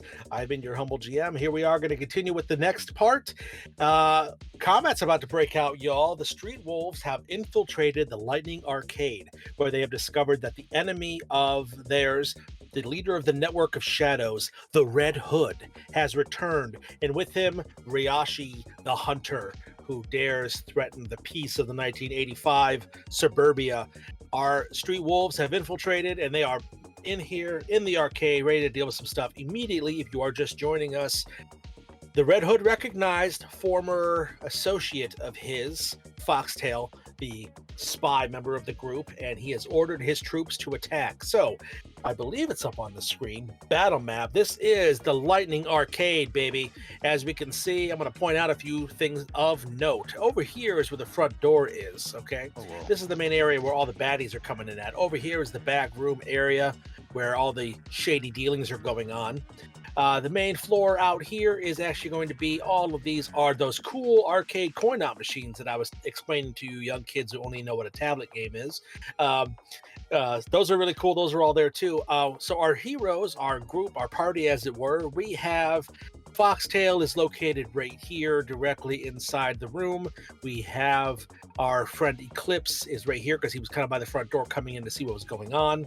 We have over here playing Rad Racer is Grid Runner, and right behind him, just had given him a snack, is in disguise Shark. Maybe she's a street shark today, who knows. But yeah, we're gonna go ahead, we're gonna roll for some combat. And by roll, I mean we're gonna draw cards. One of the really cool things about Savage Worlds is the initiative system is done with playing cards. So I've got a deck of regular 52 cards, Joker still intact, making 54 cards. We're gonna have each character is going to be given a card. Easiest way we figured to do this on stream was just to have me draw them, show them what they are, kind of keep track of initiative on my end. So that's how we're going to do. So it doesn't really matter what order anybody draws in. So I'll just kind of go as I see you all on my screen. We're going to have Jeremy. We're going to have you be grid runner. You are going to have a 4 of clubs. You guys can see that 4 clubs. It may be. We'll see. The higher the number is better. And then next is going to be Shiv playing our good friend Eclipse. Eclipse. Ace of clubs. I like that. Okay, nice. Isn't that technically a 1? Don't you go last? I'll take it. Aces are the high card. Yeah. Next will be Sid, who is playing Shark, is going to get a 5 of spades. Spades. 5. It's okay. And 5, yeah, that's right. And then finally, we're going to have, of the PCs here, we're going to have John, who is playing our companion, the spy. Foxtail. Thank you. Sorry. You're going to get 3 of clubs. Oh, geez, all black cards. That's interesting. So, how this works is they go in numerical order unless there are similar numbers, and then they get sorted by a suit. And what happens is, usually in the game, I didn't see anything for Street Wolves with this. Sometimes there are bad things that happen when you draw clubs. Since there's clubs in play, that could potentially be a problem. But I didn't see anything going on with that. You're each going to get a Benny because initiative was just dealt out. So make sure you put a Benny down on your character sheet. Now for the baddies, we're going to have basically the we're going to call the wild card characters. So the bigger, badder boss type characters, in this case would be Red Hood and Ryashi, both in the headquarters, in the offices there. They're going to go separate, and then all the main henchmen guys are going to go together. So for Red Hood, 9. It's all black. It's going to be crazy. Ryashi's going to go on a 5. That's 2 5s, so we have to determine what goes first on that. And then all the other baddies will go on. Oh no, they're going on a jack. Here we go. Oh. Okay. So putting those in order, ace is going to be high, then jack, 9, 5, and 5, and the spades are going to beat out hearts. So that it means that it's going to be, I should have had your names with it. What did I tell you guys rolled? I was a 5 of spades. Yeah. I got the ace of clubs. Ace of clubs was Eclipse. Got a little name taggies. And the guys, the regular guys, are going to have that jack we just pulled. Who had 9 clubs? Rahashi, I think, and Red Hood. Bosses. Who had the 5 of spades? I did. That's going to be Shark. Do. And then it's going to be Foxtail had what, the 3. 3. Yep, I think I was last in the initiative. Grid Runner. I had the 4. Okay. Yeah, it was Ryashi had the 5 then. Okay. So, on your turn, it's going to be Eclipse going up first. On your turn, you're going to have basically a number of different actions that you can do. Typically, you can attack and move, things like this nature, but you might have certain special abilities that require actions as well. On your turn, you're basically going to have, without any sort of penalty, you're going to have a like a standard action, I guess you'd call it, like a main action, and then like a secondary action. So you kind of know what all you can do or whatever. So how do you think you want to start this off? What do you want to do when all heck is breaking loose here in the arcade? Well, as I see this unfold, I whip the trench coat back, I pull up the shotgun, rack it, and I just basically go, time to go to work. And just nice. Start firing at whoever I see, pushing kids out of the way, obviously. Trying to get them to pushing the kids to safety. Yeah, I don't have any kids on the map, but we'll say they're there. Unless you roll super low, we won't worry about that. Yeah, they start running and screaming.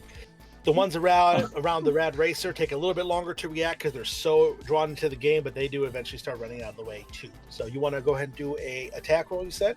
Yeah, basically I'm going to try and use this sort of arcade game I'm here right by as cover and start popping off against these guys like round here and round here, sort of just trying to basically keep them back so the rest of my team can sort of get forward a bit, because I've got 1, 2, 3, 4, 5, 6, 7 guys coming through the door at me. That's it. So that's it. Luckily, it looks right. like this is their entire force is coming in right through here, as Yeah. best you can see. So, at least they're clustered. That's nice. Perfectly. Yep. So you want to go ahead and roll. So yeah, go ahead and do a shooting roll for me. Okay. And tell me what you get. Ooh, Again, it's a 4 to hit that's- them, and 5 above is going to be a raise. Every 5 above is a raise. So that's 3. 3 total. That's a 3. Yes, a 3 total. Okay. That's the highest on my 2 die. Oh boy. Plus your shooting, plus your wild die. Yes, 3 is the highest. I got 3 and a 2. Oh my goodness. Okay, so you pull out the shotgun Away, bracket. kid. Yeah. You're trying to get kids out of the way. You just managed to get them out of the way. So by the time you get your gun up and you take a shot, it goes wide. There is one of these guys who is right over here. He is right by, looks like a big giant ball pit, and he slinks out of the way and in behind this little machine. Whoops, that's the wrong button. Sorry about that. I'm trying to highlight.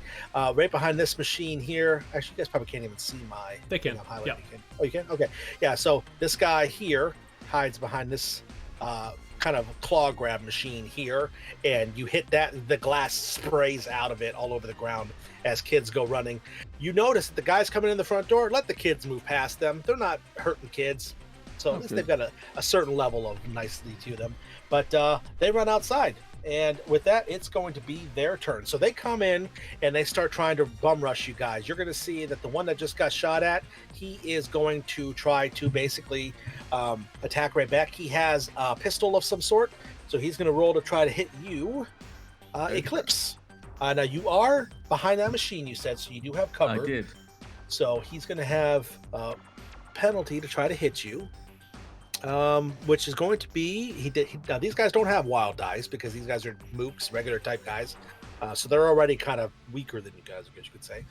So he is going to miss with a 3 because that does not beat with a ranged attack. It's going to be versus your parry. No, parry is for melee. It's going to be against your dodge bonus, your dodge armor. Is that the right term? Dodge. Yeah, you can dodge and parry, right? Is it parry or toughness? I'm not sure. Parry and toughness are your 2 armors. That's all I've got. I assume so. I'm Okay, not yeah, sure. it's against your So- toughness then, because parry is when they're in melee when Right. you're trying to fight you and you're moving around. Yeah. So what is your toughness? My toughness is 6.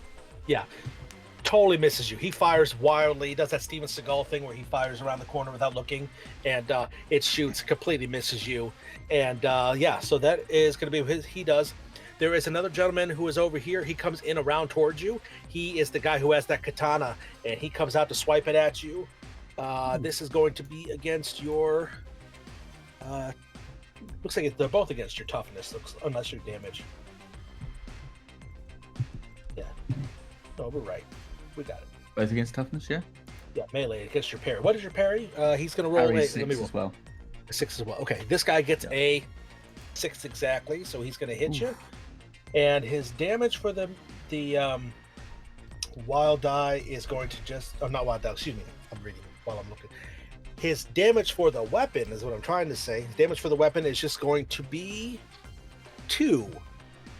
Now, do you have any sort of armor or anything like that? I have a Kevlar vest. Okay. What kind of armor rating does that give you? According to this, let me see. Concealable 2. Okay. So This is as he 2 in hits you, brackets. yeah, as he hits you, the sword just swipes off your Kevlar vest. Doesn't do any damage to you. He hits you, but the Kevlar vest protected you in this moment. So yeah, you kind of ignore some of that I'm like, damage. shit. Yeah.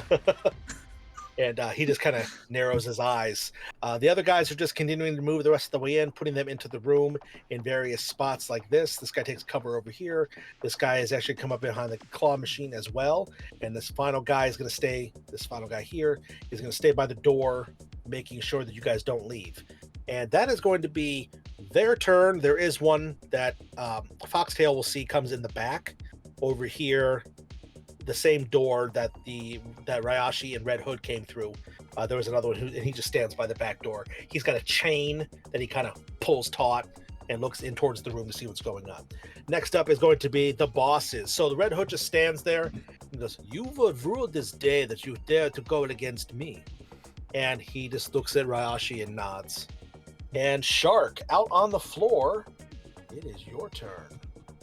All right, so what grid runneth these is a little old lady. Okay.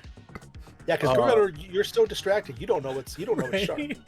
So I'm like, so I look over to the direction and said, all right, so would I be able to get over here?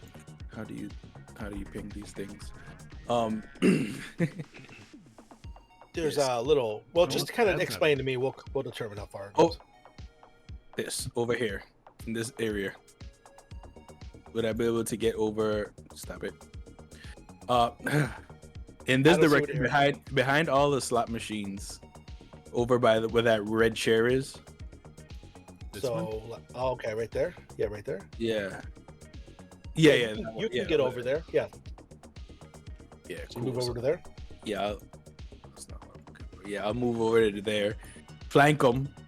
You know, try to peek behind the machines or get eyesight on the whole situation, everybody. Mhm.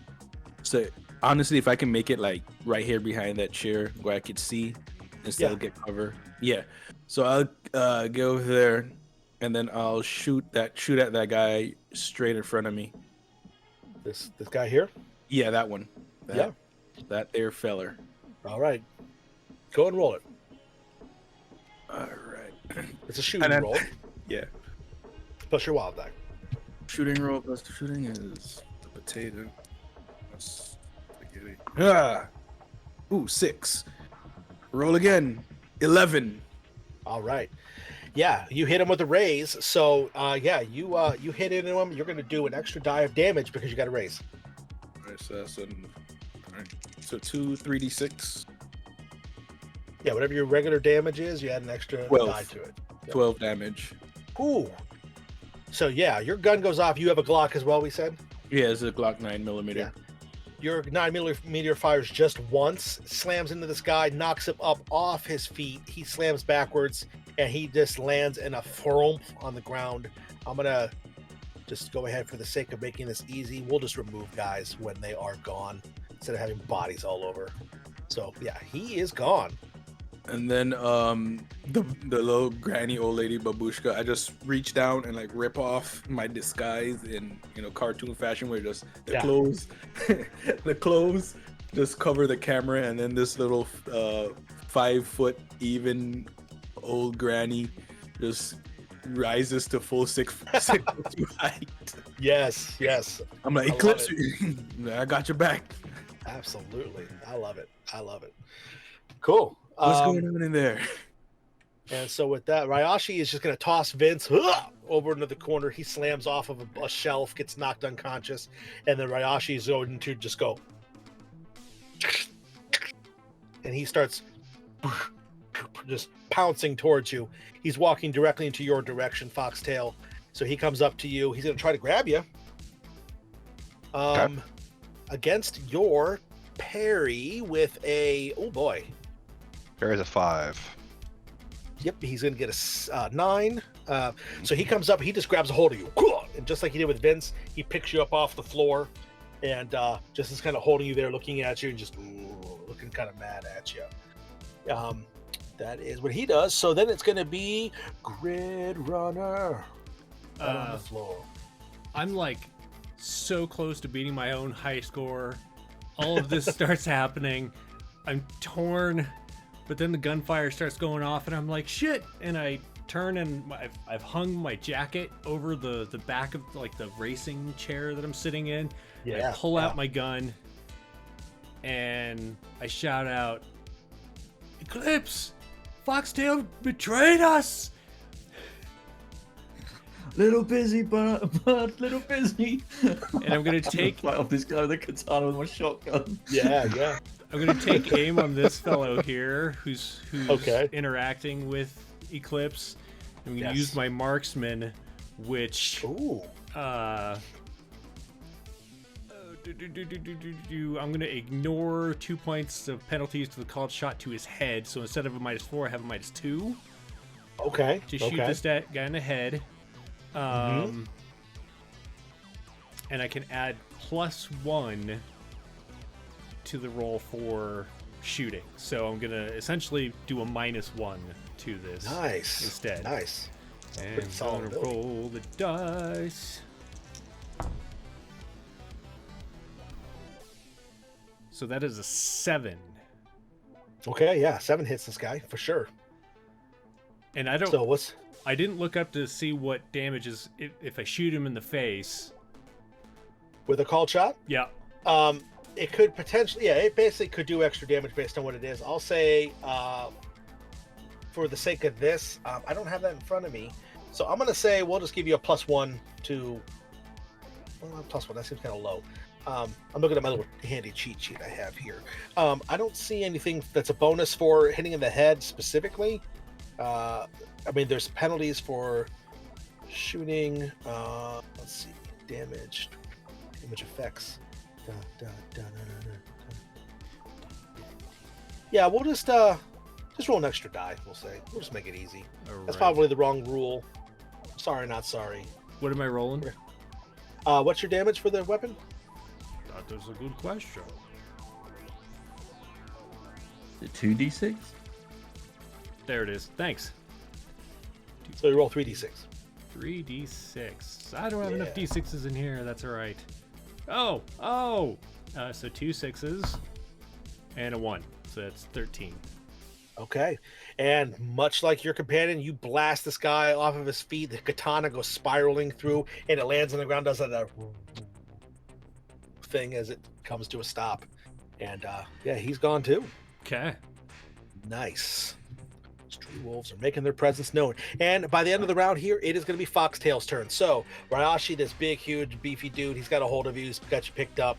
And you can tell you're in a world of danger back here. What do you want to do? You know, you're making me go, then making me stay. Why do you have to hurt me so bad? Yeah, that's right. You know what? I'm going to give you a Benny, my friend. Love is a battlefield, man. So I'm up in the air. I'm held up by this guy, this mountain of a human.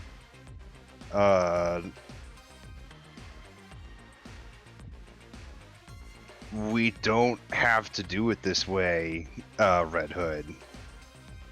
Doesn't have to go this way. You got the stuff. You can go. To try and get him to stand down. All right, make a persuasion roll. Have Minus you 2. forgotten Vilnius?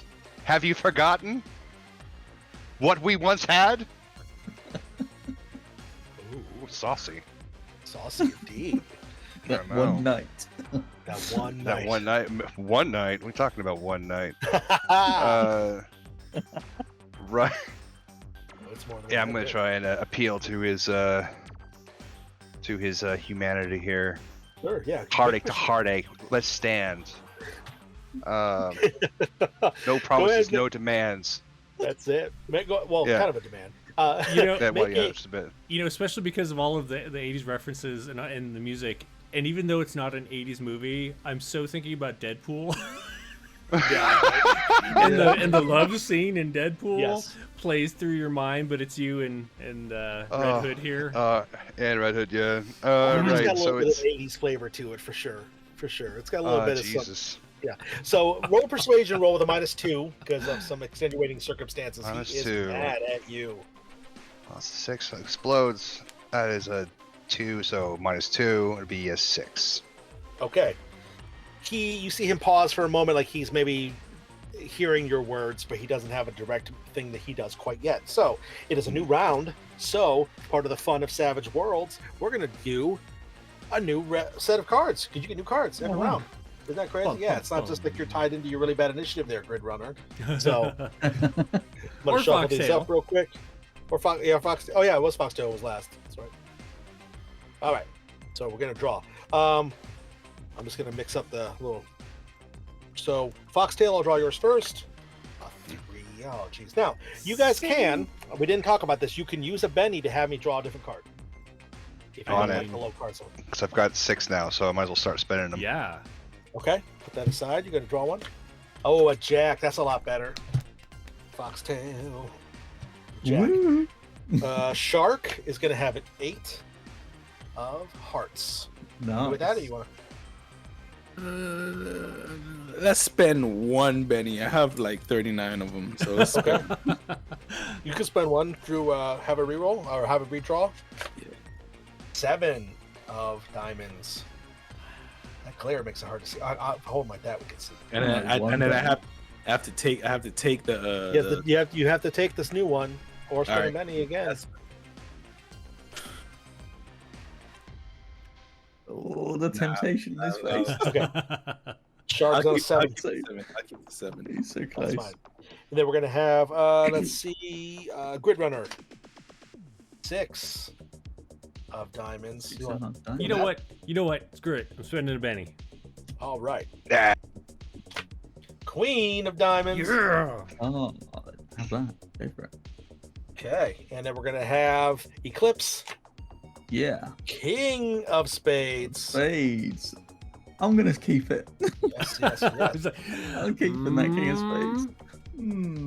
Take a let's split draw- second to think about that one. Let's draw for Red Hood. Red Hood's got a Jack of Diamonds, which will be falling in before your Jack of Clubs, Foxtail. And we're gonna have Rashi's gonna have a 4. I have Benny's 2, but I'm gonna stay with that 4. And then Solo finally, Young's not the gonna baddie break. guys are going to have this Queen of Hearts, which will factor in. Let me move my mouse out of the way here. Will factor in before your Queen of Diamonds. Are you? Alrighty, so top of this round is going to be Eclipse. Ooh, I'm back again at the top of the round. Nice. Mhm. I'm gonna. Ideally, I want to get to here. Round here. Round here. Yeah, you move over to there. No Wait, problem. That's the 90s. That's, It was. yeah. And just basically go, surprise, motherfucker! That's the 2000s. Yeah, I know. But still just like appear around from this like air hockey table or whatever it is. Yeah, Just, yeah, like, yeah. pop Yeah, out. it's air hockey game. I love that. Yeah. Sure. Yeah. And just catch this guy. All right, roll shooting roll. Oh, that's a 6. That's another 6. No. That's another 6. Oh. That's a 4. Okay. So that's what was it? 22. 22. Yeah. 22. So you're definitely going to hit with multiple raises. You're going to get an extra bonus die on the damage for the raise. You Yeah. can only get one bonus d6, but hey, you got it. I'll take it. I'll take So- it. My damage is 1 to 3 d6. Apparently, it says on here. So 1 to Um, 3 d6. yeah. Oh, I think so it's I'll roll the- 3 d6. The range. The because range. He's the shotgun. Okay. Yeah. Yeah. So this will be you're shooting the one that's purple there, right behind that yellow Yep. machine. Yeah. So this will This- be yeah. the full 3 because he's right This up in one. there. Plus 1, right? Yeah. So 4d6 total. 10, 13, 18. 18. Now, normally, friends at home, I'm going to let you know a little some meta behind the scenes here. Normally, when you hit people for hit points, they get conditions, they get taken down. But these guys are mooks, so if you do a bunch of damage, they just get killed. So that's why we're kind of. It seems like these guys are just going down real quick. There's other things that might happen with the bosses, but these guys go down a little bit quicker. So, yeah, you blast this guy out of his shoes. He slumps over this purple machine over here and brings the whole thing down with him. Knocks the entire claw machine off its rocker, and he is defeated as well. Nice. I've been trying to get like a stuffed animal out of that thing for days. Before we Yeah. leave, I'm just snagging it. Yeah, just- there's all over the floor. There's Smurfs in there. There's Nice. Star Wars Wookiees in there. There's all kinds of stuff. Teddy spilled out all over. Ruxpin. Teddy Ruxpins, yeah. Gremlins? Spill out all over. Oh, yeah, yeah. definitely a Gremlins for sure. For sure. I just ash my cigar on his dead body. Who's next? Oh my goodness, I love it. I love it. Alrighty, so it's gonna be these dudes. So as you blow that guy away, there are gonna be the two that are right near the door. They bum rush you. They both have what looks to be sort of like, now I wouldn't say baseball bats because they're shorter than baseball bats, but basically like they're clubs. So they come in and start swinging at you. This is gonna be Mhm. against your toughness, Which is Okay. 6. which is 6. Okay, they're both going to succeed. The one is going to succeed almost at a raise. These guys can't, unless these guys ace, they're not going to raise on you guys because of what they're rolling. But they both hit you. So the Yep. damage for their bats, because the one rolled a 7, the one rolled an 8. I'm sorry, 9. And then the bonus for the bat is going to be damage equal to 2 plus their. Yeah, so 3 total. So that's gonna be 6 total. But your armor is gonna negate some of that. Your Kevlar vest does. What was it? I'm sorry, it was 2. Okay. Yeah. 2. So the 1/3 goes down to 1. The other 3 goes down to 1. Is what happens. So you take 2 points of damage. Okay. I do have a edge called Iron Jaw, but I think that's more. I'm not sure if that affects that at all. What does it say? It It says does? the hero can shrug off even extreme blows. He adds +2 to soak rolls and vigor rolls to avoid knockout blows. Oh, okay. Sometimes you can use bennies to actually roll a die to negate part of your damage. This would be something like, oh, I'm going to steel myself against it, or I'm going to. That would be something that you could do on this if you want. Otherwise, that doesn't really have an effect right this moment. Yeah, I'll spend one. Okay. I've got a few. So you spend a Benny. You're going to go ahead and make a vigor roll, plus your wild die. To each success that you get on that roll is going to remove 1 wound condition that you have. You're not quite at wounded condition, so you don't really have to make that right now. However, if you are shaken, which you currently are because you've taken a little bit of damage, it will make that just go away. You'll still be in the fight. Otherwise, you get slight penalties on your attacking going forward. Okay. So I rolled a 6. Does that explode? For vigor? On your wild die and on your vigor? Yeah, whatever your die is, if you roll the max, it always is going to ace. That's 8 in total. Okay. So that's going to be 1 success, not quite 2. So basically, you're not shaken anymore. You're still basically down by 2, but you're not shaken, which would mean that you'd have a little bit harder time doing some more stuff. So you're cool. You're fine. You're still in the fight. You're tough. You're steeled against this sort of thing. No problem. Cool. That was those guys. The one who was over here, who's hiding by what looks like a bunch of stuffed animals, he comes in out and around like here. And when he gets over here, he pulls out the tried and true 1980s movie favorite, a Chinese throwing star. He throws it directly at you. To throw it right at you, Shark. Sorry. Shark. I almost called you Baby Shark, but I knew that was wrong. He's going to throw it at you, Shark. So this is going to be against your toughness as well. Oh, he's going to actually... Let me roll again, because he actually did, in fact, roll his max. Of course he would. A total of 12 to hit you. Well, my toughness is 5. So. Okay. So that is going to hit. Plus there's a raise. So what's going to happen is he's going to do an extra die of damage, just like you guys would. So his damage is going to be 2d6 instead of 1. It's going to be... Okay, that's reasonable. 4 points of damage. Do you have any armor? Mm-mm. Okay. So you can take 4 points of damage as a throwing star slams into your shoulder. You can try to make a soak roll too if you'd like. You don't have to though. But the condition, what is your total I don't want to say hit points, that's not really the term for drive. This. Your drive is an additional ability that you have. You can kind of push yourself a little bit further. We're not quite there yet, but so yeah, what am I looking at? Yeah, so let me get the right terminology so I can tell you what you're looking at. You have your wounds. That's a condition. Ammo. Oh, they mustn't have it in this. Okay, it's a little different. Street Wolves, not a problem. So you take 4. What is your total toughness? My total toughness is 5. 5. That's not quite right then. Damage, toughness. Oh, I see. I see what I did here. Okay. Yeah, so you are... Toughness versus damage, it says in the chat there. Yeah, so you are going to go down by 4. So you are shaken. We'll get to that on your turn. So that is that. That's all. Can I roll the bigger? Yeah, you can roll soak roll for sure. You spend a Benny to do that. Okay. And then I got 38 of them. Let's spend them. Yeah, you roll your vigor die and your wild die. All right. Take the better of the 2.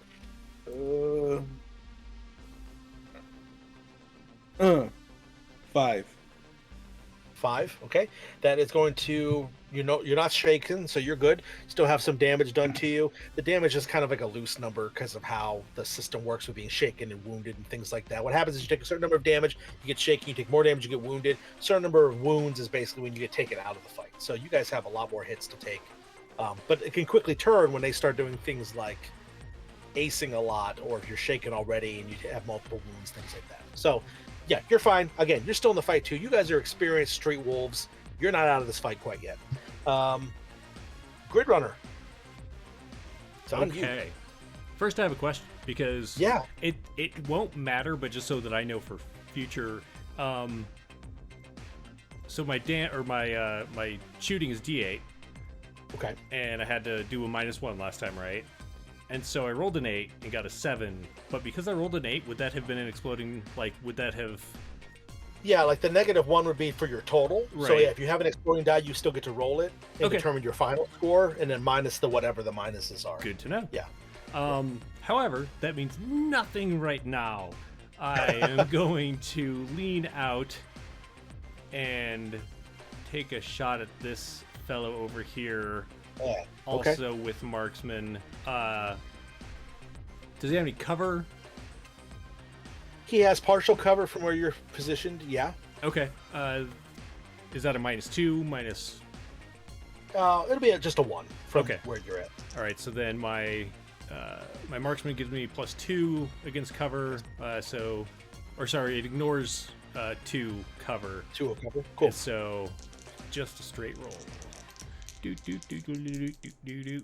+1 because of my other stuff. Not as good. 5. 5 still hits him. Okay. So no raise this time, just a regular 2d6 damage. All right, so that is 8. Okay. You hit this guy and he just he stumbles back. He knocks a whole bunch of those teddy bears and stuff off the shelf that are hanging on the wire racking behind him. Hits it, slumps down. They all just kind of pile down on top of him. As best you can tell, he is out of the fight as well. Okay. So then, do you want to move at all? You guys can all be moving too. You have basically your regular action and then a movement up to your pace score. So So for marksman, although I can move after, I think it's part of the thing where if I don't move, okay. right? Cool. Here, That let makes sense. me just read. Well, if I still have it up, I will read it to you just in case. So it says, if you don't move in the turn and fire no more than the rate of fire of 1, as your first action, you can do the +1 to shooting and ignore the 2 points. So can I move afterwards? Do you think? Yeah. I just want to line up a little bit since all these suckers are falling. Sure. I just want to come down here.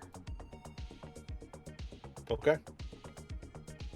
Yeah, you take a nice place shot, and then you move down along the consoles and get down to where it is while you reload a little bit. Yeah. As you get down to the end of the line, it is going to be the boss's turn. So it's going to be Red Hood. So Red Hood, you can tell he's debating whether or not what he wants to do. He looks at you, Foxtail. You have broken my heart in the past. I do not know if I can forgive you. And he just kind of looks down for a moment. You just hear a through his gas mask for a moment, and then he says, "No.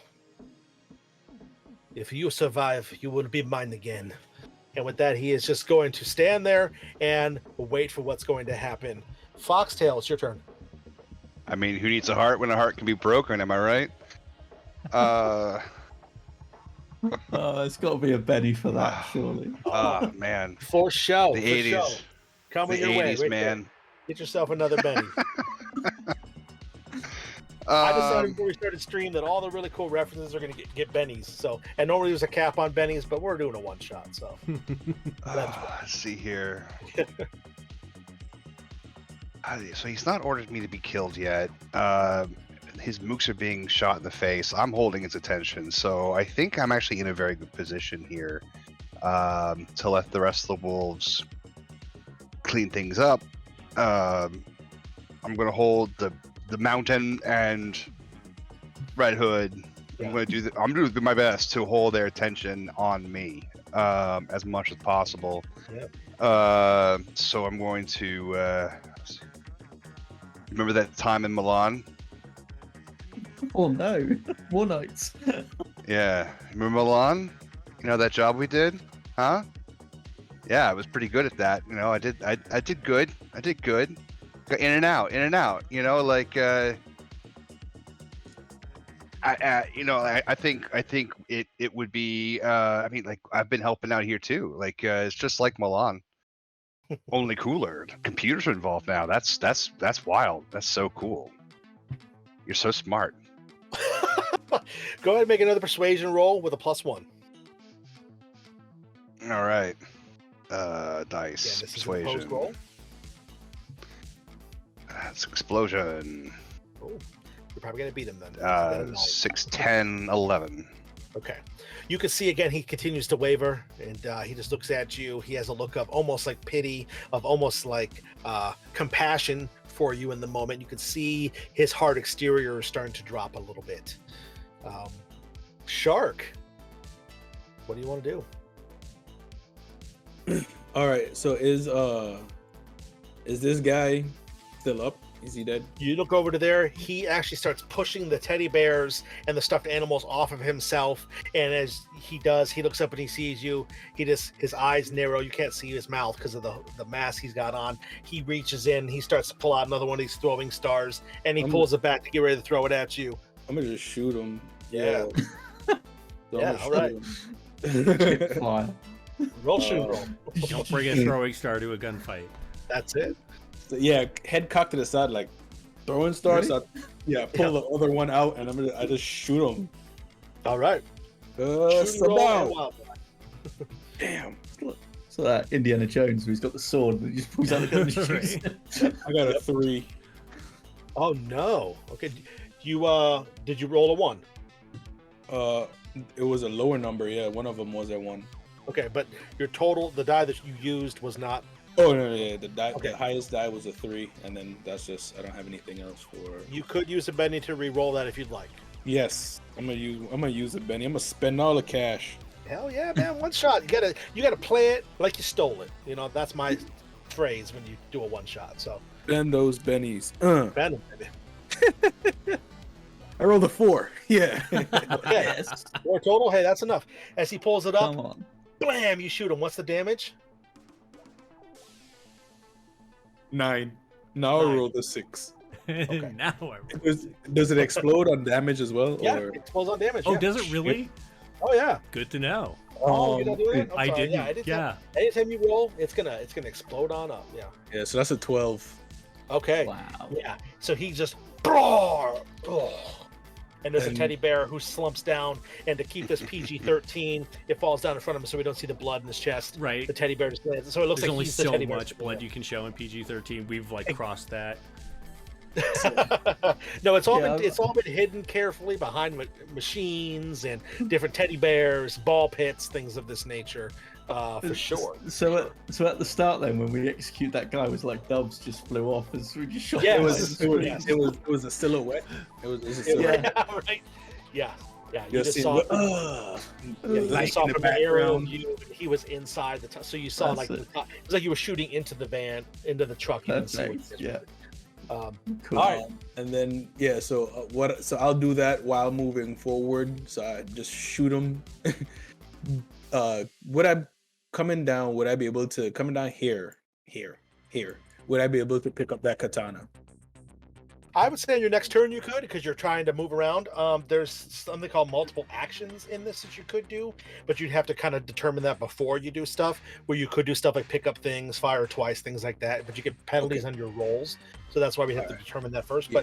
But yeah, you can get a next round, I think. Yeah. for So sure, 'cause it is- So for now, what I'll do is just run straight forward and kind of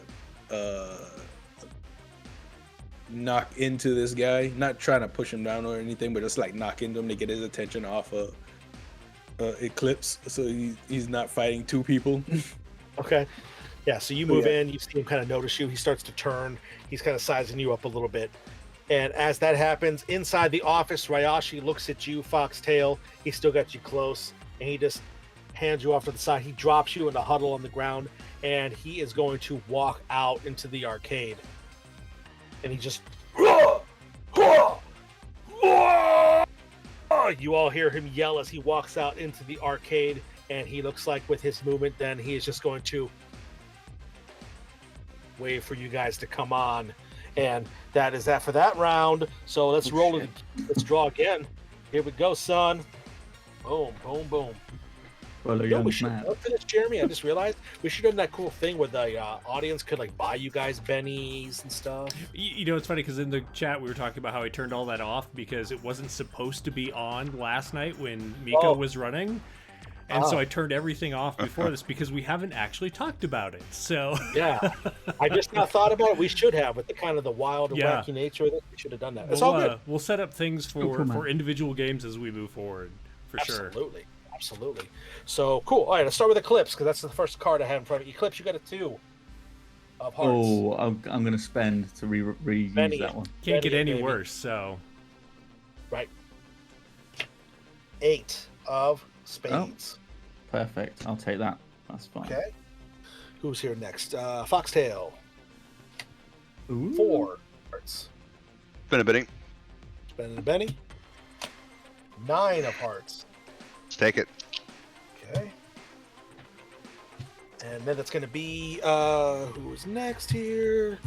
Grid Runner. Ace of spades. Ooh. It's like the best card in the deck to have. I'll spend a Benny. No, just kidding. Hell yeah. 2 of hearts. Finally, it's going to be Shark 9. Speaking of 80s.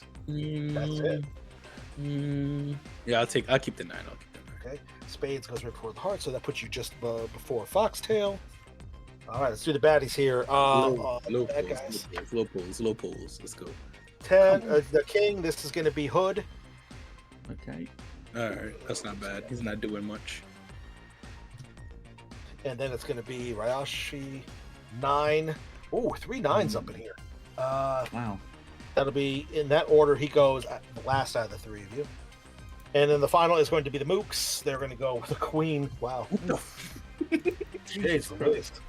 Okay. Spend a Benny for them to get them to report. I know, right? That's what I wish you could do. Maybe you can in some things. I don't know. But I don't know. Just ask. Yeah. all right, starting at the top. Ace. It's going to be... Now, we haven't drawn a Joker yet, which is unfortunate because Jokers get really, really fun. So hopefully we'll have one of those drawn soon. Top of the round, let's go with Grid Runner on that ace. Grid Runner, what do you want to do, my man? Sorry, I'm looking at something real quick. Of course, I have to be the first person.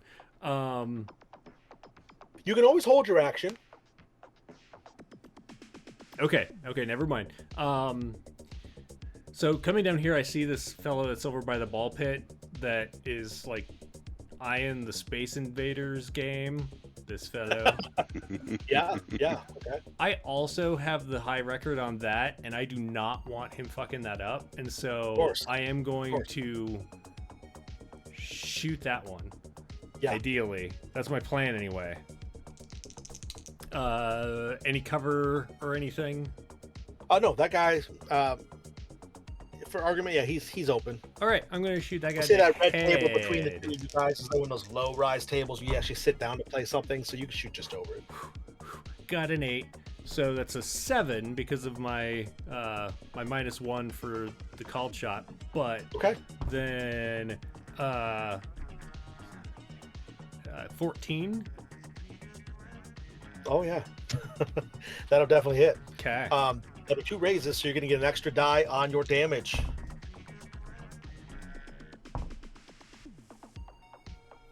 $10 total. Yes, this guy goes flying backwards, bounces off the wall, and then goes face first into the ball pit. And doesn't fight anymore. He's done for.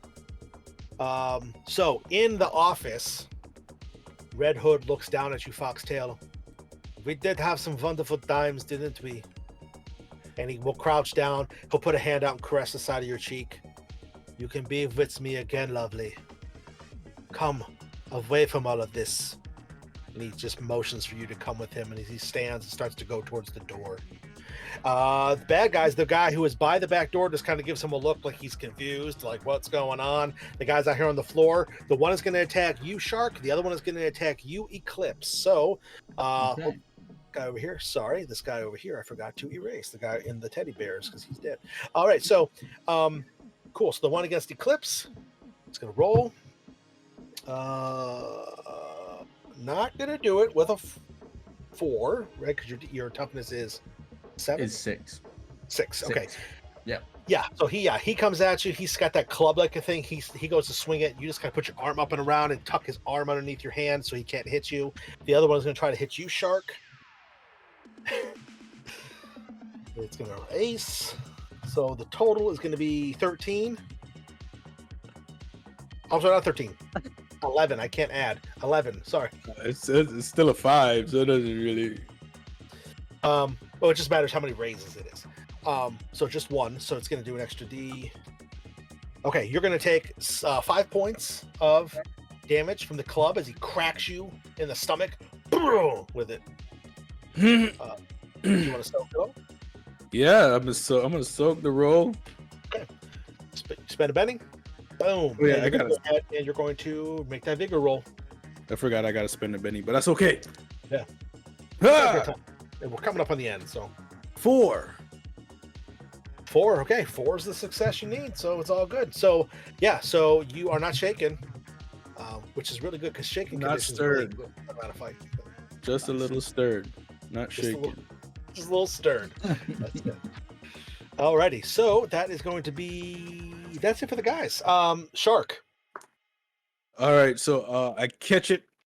He hits me in the stomach, and I kind of catch it. I take the full brunt of that. I catch it a little bit and hold his arm in place, and just look up. And say, "I hurt," and I'm gonna shoot him. I'm gonna shoot him.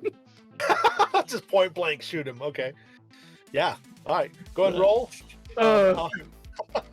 I'm gonna go ahead and give you a bonus because you're not really gonna miss this guy all up and close like this. So go ahead, get up +2 to your shot.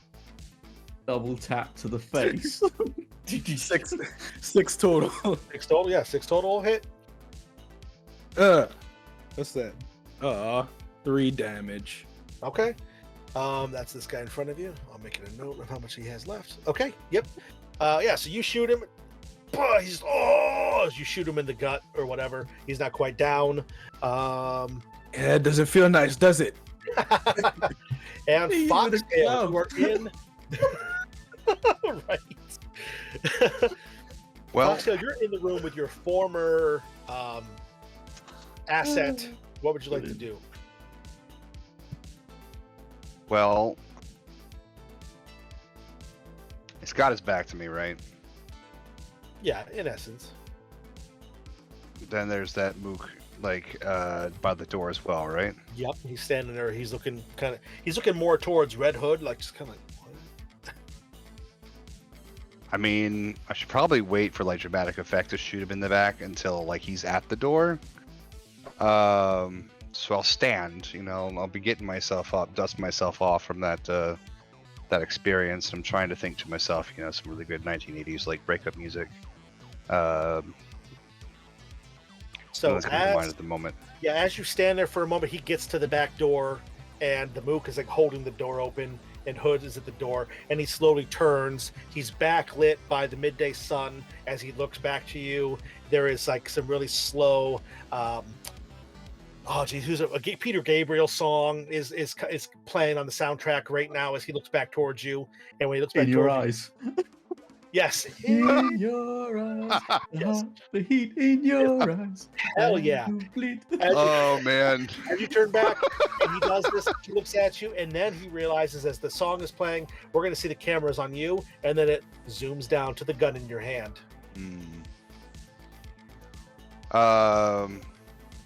I can't let you leave.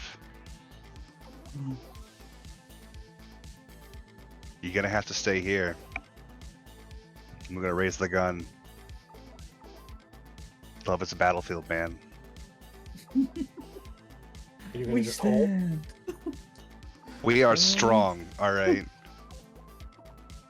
And you hold in Okay. case what happens in case he Yeah. tries to leave. I'm gonna shoot him if he does anything other than remain where he's standing. Okay, so we'll call that a hold. Does he have a turn left in the round? Standoff, I think, is it? No. So do you want to shoot him or no? I guess is what it comes down to, because normally what you do is you would hold and then you would try to interrupt somebody else's turn by making a check, but he's already gone for the round. So it's just a matter if you just want to. I won't shoot him. I'm not going to shoot him unless he tries to leave. So Okay. I've got the gun for dramatic effect. I mean, we're doing that like 1980s standoff, you know. Yeah, absolutely. This is when it used to like suddenly start raining, you know, in the background, and yeah, Yeah. Like lethal some weapon. cheesy 1980s soundtrack is starting to play. You know, it's yeah. Perfect. Radashi out on the floor is going to, with a surge, he's going to run forward towards you, Eclipse. The two guys that are in his way, he kind of shoves them out of the way or maybe they move. You're not entirely sure. It's a little bit blurry right now as he comes forward at you with both of his hands coming down and chops at the sides of your neck. Oof. He is going to do actually a multi-attack, so he can try to hit you twice. So he has a -2 to each roll to try to do this. Okay. So the one is going to be an 8. Okay. Other one is going to be a 10. Okay. -2. So, with my edge iron jaw, can I soak up any of that? You can soak up damage. Yeah. Yeah. I get +2 to that. So that is going to be... What am I rolling for that? Is that just... Oh, do both those hit bigger? your top hits? Or your parry, I mean? My parry's 6, Okay. and my toughness is 6. Alright, so so oh yeah, the one is a raise. No, the one's a 10. No, I'm sorry, no raise. But you are going to get hit. So his damage is going to be... okay, because you are soaking with your Iron Jaw ability, it takes 2 away from each one. So I'm going to give you the number after that 2 is taken away. Okay. So the one chop on the one side is going to be a 6. The other one's going to be a 3. Okay. Then you have your Kevlar vest will add to that as well. That's a 2, yeah. So then that's going to be going down an additional 2, which I believe is going to be too many numbers in my head. 1, is it? Yeah, the one was a 3, 3 goes to down to 1. 1. The other one was a 5. Was it 5? 5 or 6? I think it I was moved my 6. dice, so I think it was a 6, goes down to a it goes down to 4. Yeah. 4. So how much total damage is that out of your total that you have? How much damage do I have? I don't actually know how much What's damage your I have. toughness? What's your toughness? My toughness is 6. Sorry. Okay. 6. So you are going to be shaken and kind of blown back by the fact that he cracked into you like that. Drops me to one knee, I'll say, because he brings it down. I'm like, oh, motherfucker. Oh yeah. Because he hits you the way he hits you, the two guys that he knocked out of the way, they actually slam and bounce off of the nearby, the nearby Machines. machines and stuff. And yeah, so they both get taken out by him, and he's all up in here. The force of his blow hitting me killed them. Jesus. That's it. Well, you guys are already working on him a little bit. So, Wow. This guy's and super strong. Shockwave. Eclipse, you are the final of the round. What do you do? Am I able, since I'm down on one knee, just bring the shotgun up, just blast him in the knees or something? Yeah. Yeah? Yeah. All right, let's do it. It's like, oh. Let's see what happens. Ooh, that's a 6. That's 9. 9 in 9? total. Yep, that'll beat his toughness because it's a ranged attack. So what's the damage on that? That's since it's close range. What do you want to do for that? I'll For give you shotgun, an extra. So that's going to be 3d6, yeah. Yeah, 3d6. Okay, Yeah. Okay.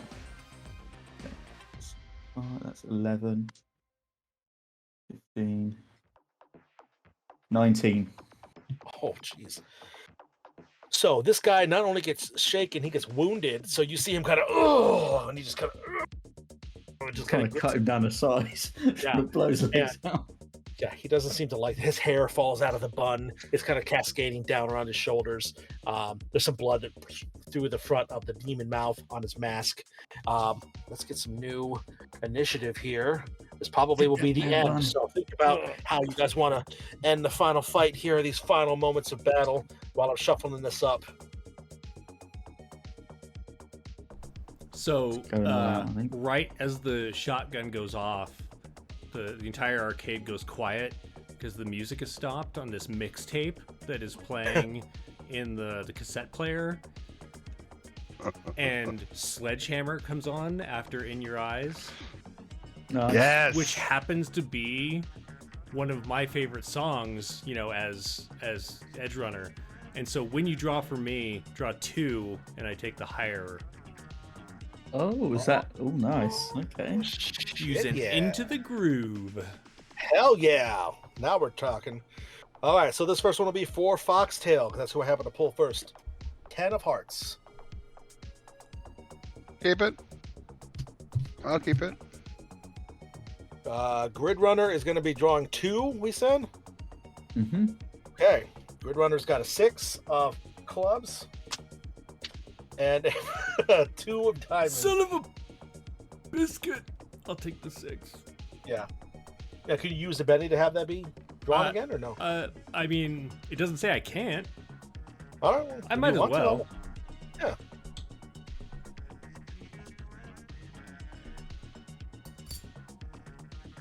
Oh, you're waiting on me. I'm like, and Queen. Yes. I was expecting it to be another 2, if I'm being honest. And Shark. Oh snap! I'm so happy we got you got a Joker. So what happens on a Joker is everybody in the group gets an extra Benny.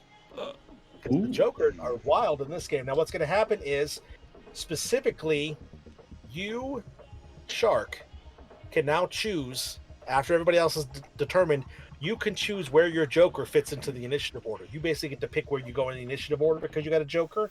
And when you go, you get a +2 on all of your trait and damage rolls for the turn. Damn. So it's Jokers are badass, y'all. So yeah, but and everybody got a Benny, as I mentioned. So we'll leave that Joker aside for a second. Put your name on it. Eclipse, you have a 5 of hearts. I'll spend to re-roll that. Okay. 7 of clubs. Yeah, I'll take it. I was just Okay. going to use another one, but I thought that. I'm dropping papers. Ryashi has a 5. I'm going to use one of my DM Bennies to have him pick another one. Another 5. Spend them all. Yeah, I'll take. I've got basically like 6. I haven't used any of them. 6. I'll just stay at the 6. I don't want to spend them all because I want to use them for something. One last thing during this last round here. So he'll go on 6, and finally Red Hood is going to go on 3. I used the pennies for Ryashi, so that's fine. Hood will be last. It's all good. He's So, so top of shocked. the round. He's so shocked that Foxtail isn't following him. You Doesn't know what betrayed to me do. as well. Yes. All right. Here we go. So, I'll go where first. do you want to fall into order here, Shark? First. First. Okay, Shark, start us off then.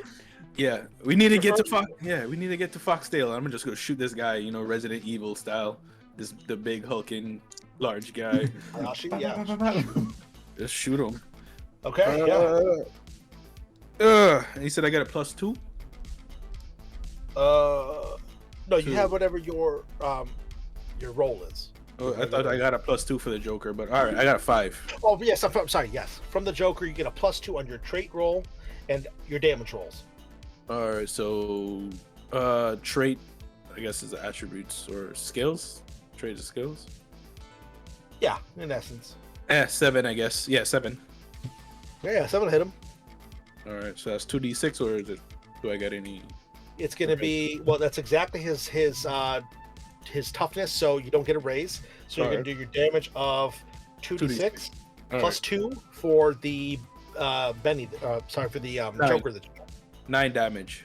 9 damage. Okay, you shoot this guy, and he gets knocked off to the side, and he is looking pretty weak, pretty hurt.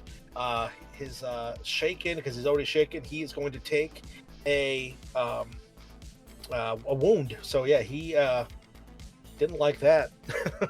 Did not like that at all. Grid Runner, you're up. So, Shark just yelled, "We have to get to Foxtail." I think Foxtail set us up. I see Foxtail standing in the doorway.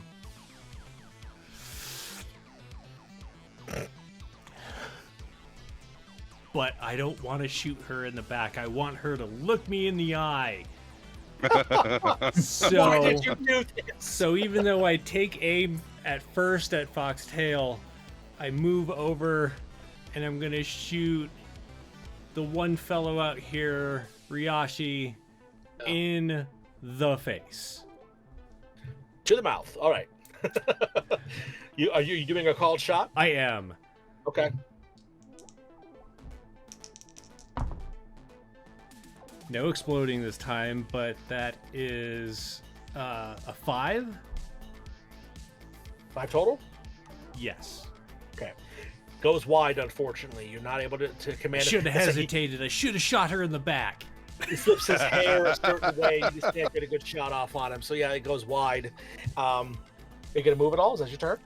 I mean, I don't really need to move to, let me just double check where I am here.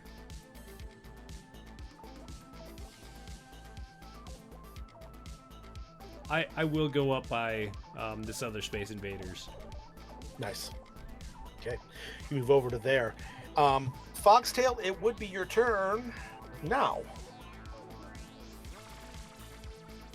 All right, turn around, Bright Eyes.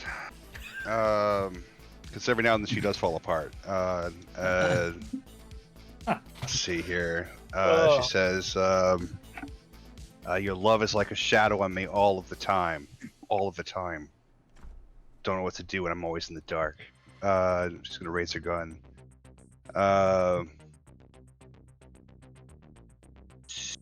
She's gonna hold it. You know, as she says, once upon a time I was falling in love, and now I'm only falling apart.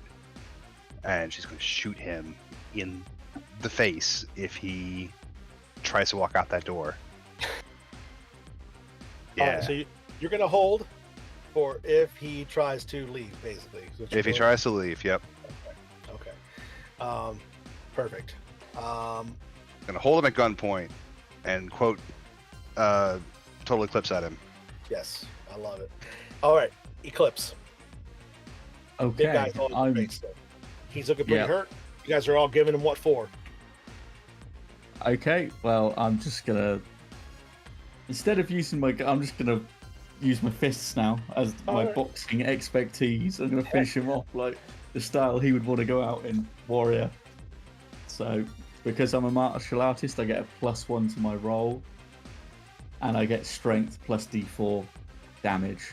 Nice, nice. Let's see Cool. what happens. Yeah, make a fighting roll then. That's a 6, 9.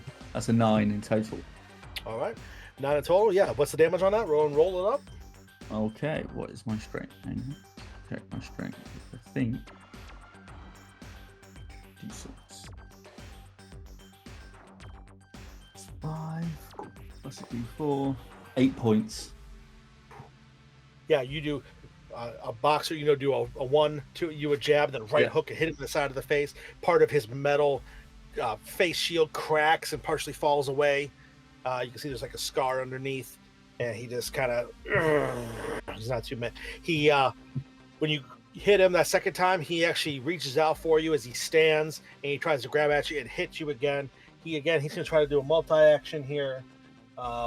So here we go. It's probably not gonna be very great. Okay, he's gonna use a Benny to reroll that. Okay, that's the one. Still with the -2. That's gonna be an 11, which will beat you. And then the second one is going to be. Make sure. Yep.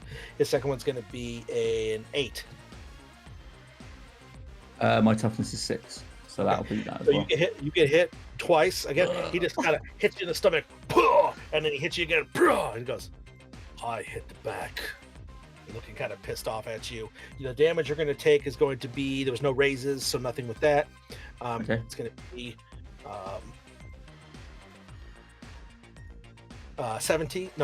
16. So So Against my toughness, is that? yeah, your toughness. I said my is- toughness is 76. So So you take the damage, and what happens is you get shaken. And are you already shaken? No. So no. if you were shaken, you take a wound, but you're going to be shaken. You take some other damage. It goes all the way through because it's so high. It goes all the way through to make you take a wound. So you take one wound, and basically at 3 wounds, quote unquote, your character is like dying. Okay. So as you can see, there's a lot of damage that goes into the fight here. But yeah, he just kind of does a 1-2 and stands up. He flexes at you, does the chest thing that he does In again. the pecs. Yes, he's pumping the pecs, baby. He's not afraid of you guys. And at the end of the round, you're gonna see Red Hood just go, "This is very disappointing. Goodbye, my love." And he turns and he goes to walk out the door. And as he goes to walk out the door, you are holding your action. I'm gonna need your shoot him. character move in because you're holding. We're gonna each make an athletics test. Whoever rolls higher. Athletics, 6. Yeah. That's a 5. Okay. He had a 4, so you beat him. So yeah, you fire as he goes to walk out the door. Go ahead and roll to hit with the shooting roll. Shooting. Shoot. D8. Okay. Dice.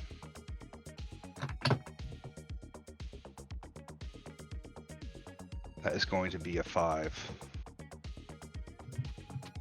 I don't think I have any bonuses to that. Nope. Straight out 5. Okay. As you go to fire at him, he actually just, he was disappointed. When you go to fire, he actually steps behind that mook. There is the only blood we've seen in the entire thing so far. There's a little blossom that in the mook's chest, and the mook drops down to the ground. And as he drops, you see that Red Hood is actually kind of squeezing his hands together. He's got these glove, like gauntlet things on, and they both, like the NES Power Glove, they both fire up and start vibrating. And he just starts kind of Henry Cavill from MI5 or whatever the hell. And he comes forward at you, and it's going to be a new round. I want to know what love is. I thought you were gonna say Mike Tyson shows up like right in front of him, and like man, a that'd be- 8-bit pixelized version. No, that Punch was out? Mike Tyson. Yeah, punch out.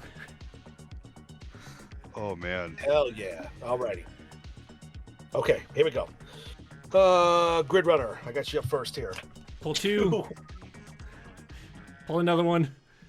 Cause Sledgehammer's 6. playing. I'll spend a Benny. 5. Shit.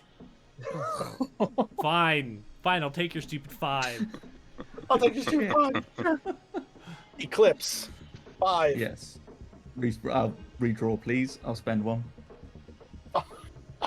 Son of a what the heckin'. Wow. Do you know what? I've only got. I'll spend my last one. No. I want to reroll again. Redraw. 8. Perfect. I have none left. Alrighty. Shark. 6. Wow. We're in the middle of the deck here. Right. I'll spend 1 Benny. 4. Oh no, guys. Oh. You guys are feeling it with this fight. Can I keep the 6? No, you had to redraw, unfortunately. Wonderful. You stay with the 4. Yeah, I'm gonna say. And Foxtail. 2. Spend a Benny. I got an angry X at me, so I need to get to hustling. Oh, Gosh, almighty. You guys just got wrecked on that initiative. Right? Wow. You keeping it? Ryoshi has it now. Yeah, I'll spend another one. Oh, you want to spend another one? Okay. You want to spend another one? Yeah, Look at yeah. that. I've You got an pennies ace. to burn. Amazing that you got an ace. There we go. Ryoshi. Ryoshi has another ace too. oh man. Oh, Ugh. shnikes. His Yeah. ace. Your ace goes before his ace though, so that's that. And finally, Red Hood. Joker. don't know if you guys can see Joker. Oh, Oh, that's Whoa. bad when the baddie gets a Joker. So I'm going to go ahead and just do this real nice and easy and simplistically. The Joker is going to go first. So with that, Red Hood says, we could have been beautiful together, darling. And he is going to attack you. He comes in to just do a 1-2 hit combo. The love affair apparently is fleeting. Love is over. It's the summer of '69. That's not the right decade either, I don't think. But anyway, I think that he was comes early in. 90s, yeah. Yeah, he comes in and he's going to attack you again with the multi-action. He takes a -2 on each one. And unlike Ryashi, he doesn't get a bonus when he does multi-attacking, so he's going to roll lower. One is a 7, the other one's a 5. Oh, my toughness? Yeah. Right? Or your parry score. My parry is a 5. Okay, so the one will hit with the 7. The damage for that is going to be just 4. Do you have armor? Forget. I don't think so. I don't believe I do. Hold on. No, I'm a spy. That's fine. No So armor. that's fine. So you get shaken, unless you want to do a soak roll. I'm gonna try a soak. So you roll Takes me vigor down to plus wild die. 2. Vigor plus wild die. My vigor is 6. Okay.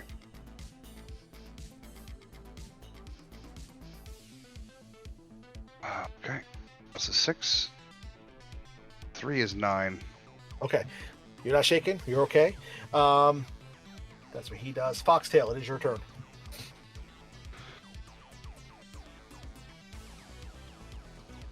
This tainted left you're giving me, man. I'm gonna shoot him, double tap him. And I can do multi-action. It's -2, right?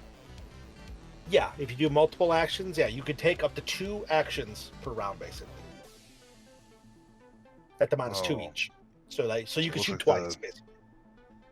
Well, so double tap gives me a +1 to hit and damage at the cost of 2 bullets.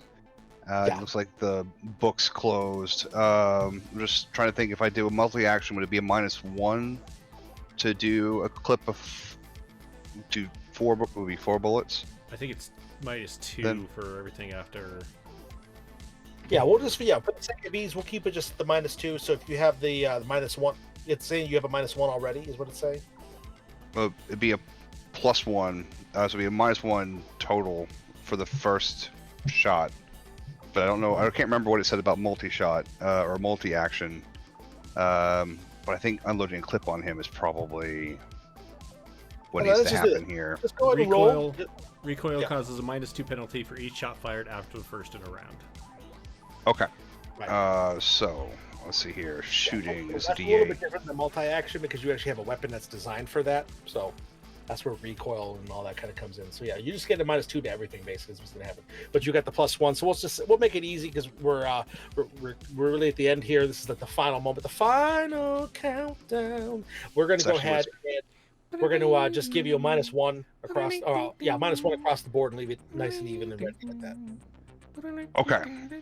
So then that'd be a 5 with the 1 would be a 6, and then it would be a 5.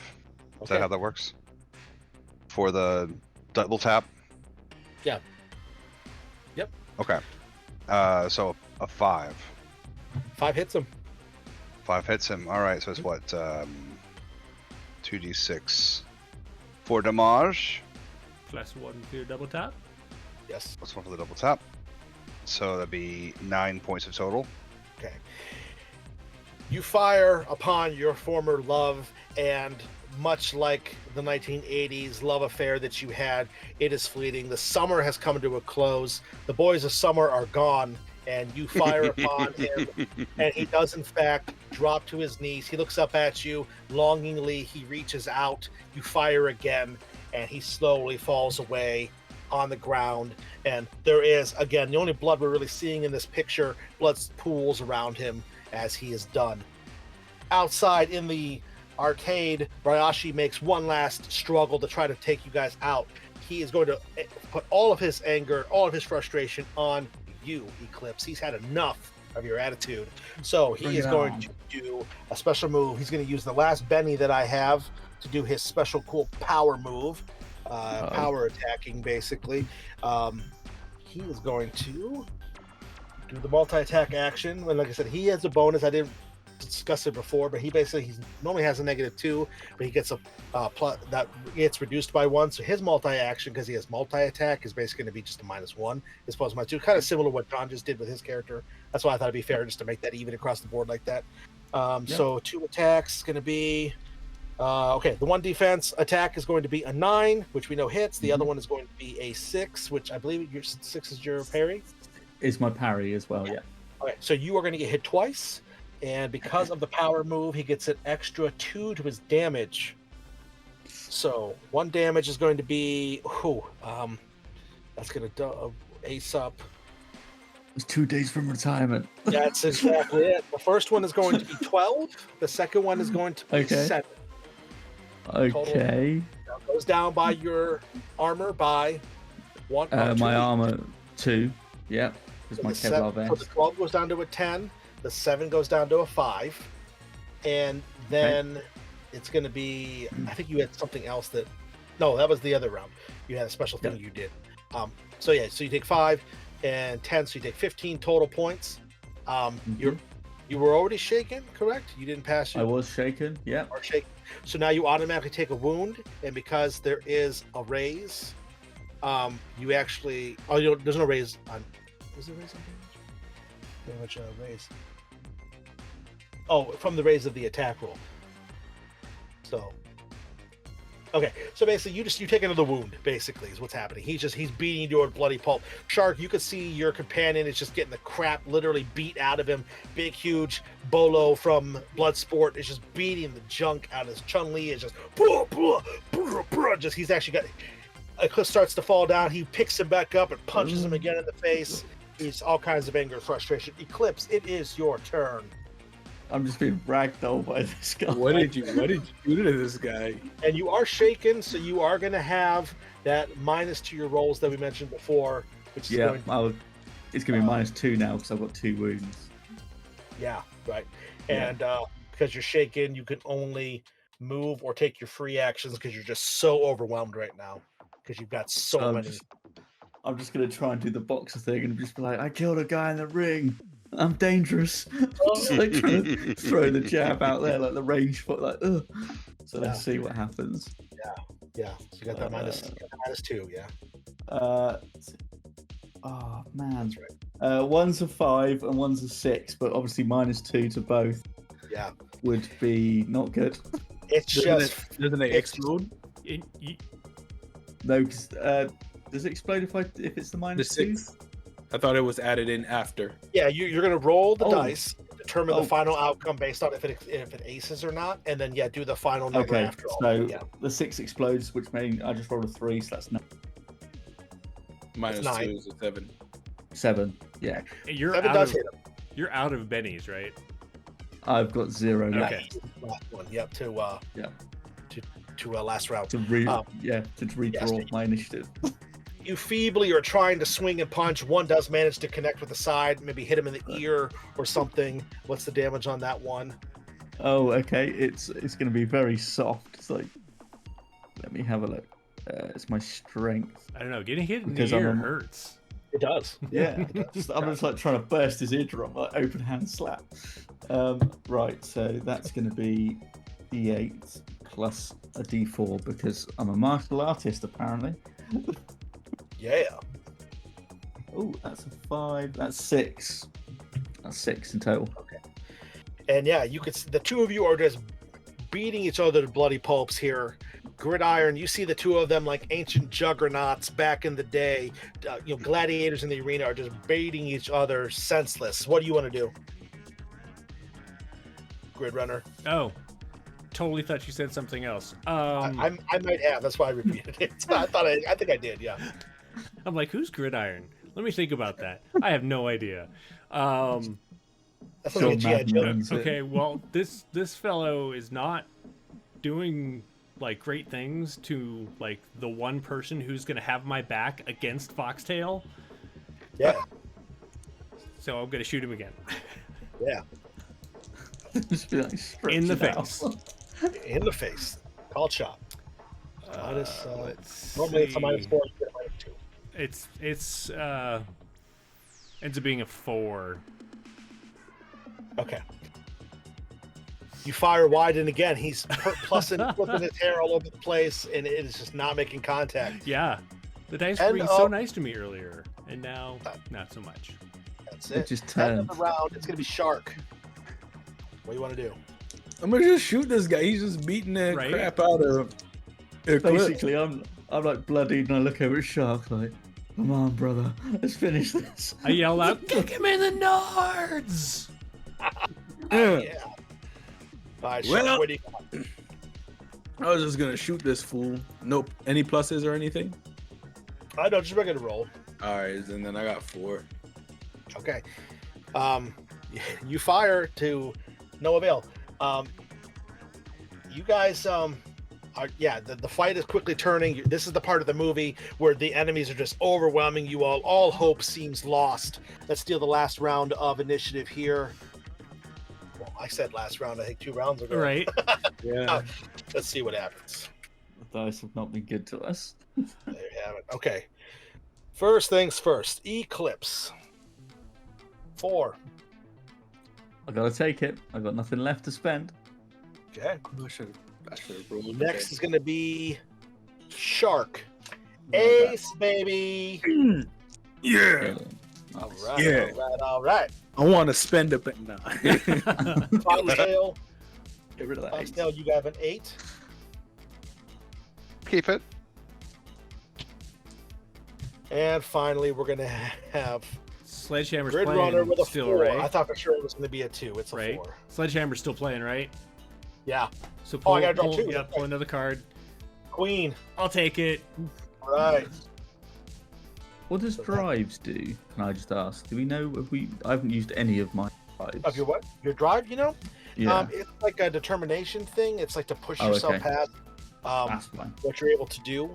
All right. I we might didn't try really- and use we that didn't this round. We didn't really mess with it, I guess. But No, that's And- fine. That's good. final card for the round, Ryashi. Joker. What the heck? Him and his joke. dead. Wow. Why? Wow. This guy's a punk, dude. Why are you I'm doing gonna toast. this? follow Creed. Honestly, Okay, I he's gonna go first. Creed. He's gonna go first. This is it. Okay, so he's gonna go first.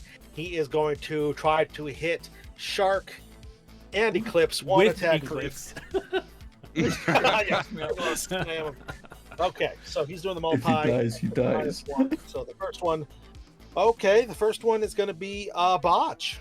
So he got a Hmm. Joker, but it doesn't matter. That first one's a botch. So Shark. that ain't Completely shit. misses Shark. He misses Shark completely, and the second one on Eclipse Whoa. is going to be a total of 6, which I know is your parry number. That is my parry. Yeah. You're going to take there's no raise, so the damage is just going to be oh boy. Okay, so the damage is going to be a 7. Okay. Total toughness is 7. We said My toughness is 6. toughness is 6. Okay, so you get hit, and but you're already shaken, so you're taking another wound. You want to try? Oh, you can't so throw. You don't have any more bennies. Nope. Okay. I've taken 3 wounds now. Do I go unconscious? Knocked Yeah, out? you drop. He hits you, and there's like a boom, slow motion as like a fighter when you beat him, and they're like, Eclipse, no. yeah, you drop to the floor, and then he just he turns towards you, Shark, and with that, it's gonna be your turn, Shark, with your ace. Yeah, I'm just gonna shoot this fool. What? Right? Why am I fighting hand to hand with this humongous person? Yeah. Just shoot him. Just get I have a him. gun. Ah! I'm gonna roll that 1 Benny. I rolled a 3. Give me Okay. my last Benny. I'm gonna All right. spend- All right, Roll let's it again. let's pick these dice carefully. All right, come on. Cha-cha-cha. That's a mallet. No. I rolled a Oh, 4. no. A 5, 4. 4. Wow, now the 6 rolls. Yeah, I rolled a 4. Yeah, you fire, and he just kind of moves out of the way, kind of like this weird dancer thing. This guy's a big, huge dude, but he's just really quick, moves out of the way. Grid Runner. All right, I'm getting a Guys are in little trouble, worried man. here. I'm getting a little worried here. I'm just gonna shoot. I'm not even gonna try and like shoot him in the face. Somebody shoot him. Right? as Eclipse is passed out. I'm just, on the floor, just letting my blood teeth all 11. scattered out on the floor. 11? Yeah. Oh, yeah. 11 will hit. for Okay. Sure. Nice. Not quite a raise. One more would have been a raise, but 8. 8. Okay. 8 damage. Yeah. So you hit him. You didn't do a called shot, so that's not going to be anything crazy going on. Correct. But yeah, you shoot him, and yeah, as he turns towards Shark, and he just kind of comes in, and blam! You see him kind of stumble, and Shark, he just kind of goes, falls out of frame in slow motion as your companion Grid Runner takes him out. Thank you. And since that's pretty much everybody at this point, What there are you is that talking about? We moment. still have Foxtail to take care of. Yes, Foxtail, you step out of the office and you see that they have finished off the enemies, and you are relieved for a moment that yes, this is over. And then they all look to you, those who are still standing. Specifically, Grid Runner, he looks at you, looks a little bit irritated. Combat order has kind of come to a close at this point. So, real quick, what do you guys all do in these final moments together of our session? I aim at you, I drop my gun, I aim at you, and I pull the trigger. And I'm out. My clip is empty. Oh, nice. Mine isn't. I shoot Grid Runner. No. I'm a double agent too. Right? I'm just kidding.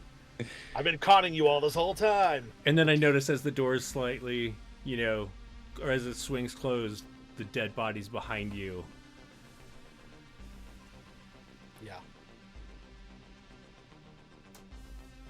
I'm sorry, I thought you were working with them. Hard to tell sometimes, isn't it? Yeah. Matter of fact, it's really confident. Yeah, that's what I call a long con. If you were running one. And then we laugh the laugh track. Yes. Start pans out the credits Is that start the freeze rolling. frame? Everybody wants to rule the world. Yeah, exactly. You just hear me Yeah. cry out, "My game!" And Yeah, we're like, oh shit, record Oh scratch. yeah, that's even a better. That's even a better end. As you run over to get back on Rad Racer, pick right back up. The game, for some reason, this all happened so quick. The game is still on. You get back in there just enough time to win that race, keep your high score intact, and we see the last little bit is Eclipse kind of coming to, as you guys are all helping him. And yes, you guys all have fun at the Lightning Arcade. That's a true best memory of the 1980s, is playing in the arcade with your boys and your girls, having fun. And so, yeah, we pan back out. Yeah, everybody rules the world. Everybody wants to rule the world is playing, and then we cut back outside. We see there's the semi truck outside, completely full of all these computer components. Inside the truck is the doomsday weapon that they built that would war game style destroy half of the continent over here.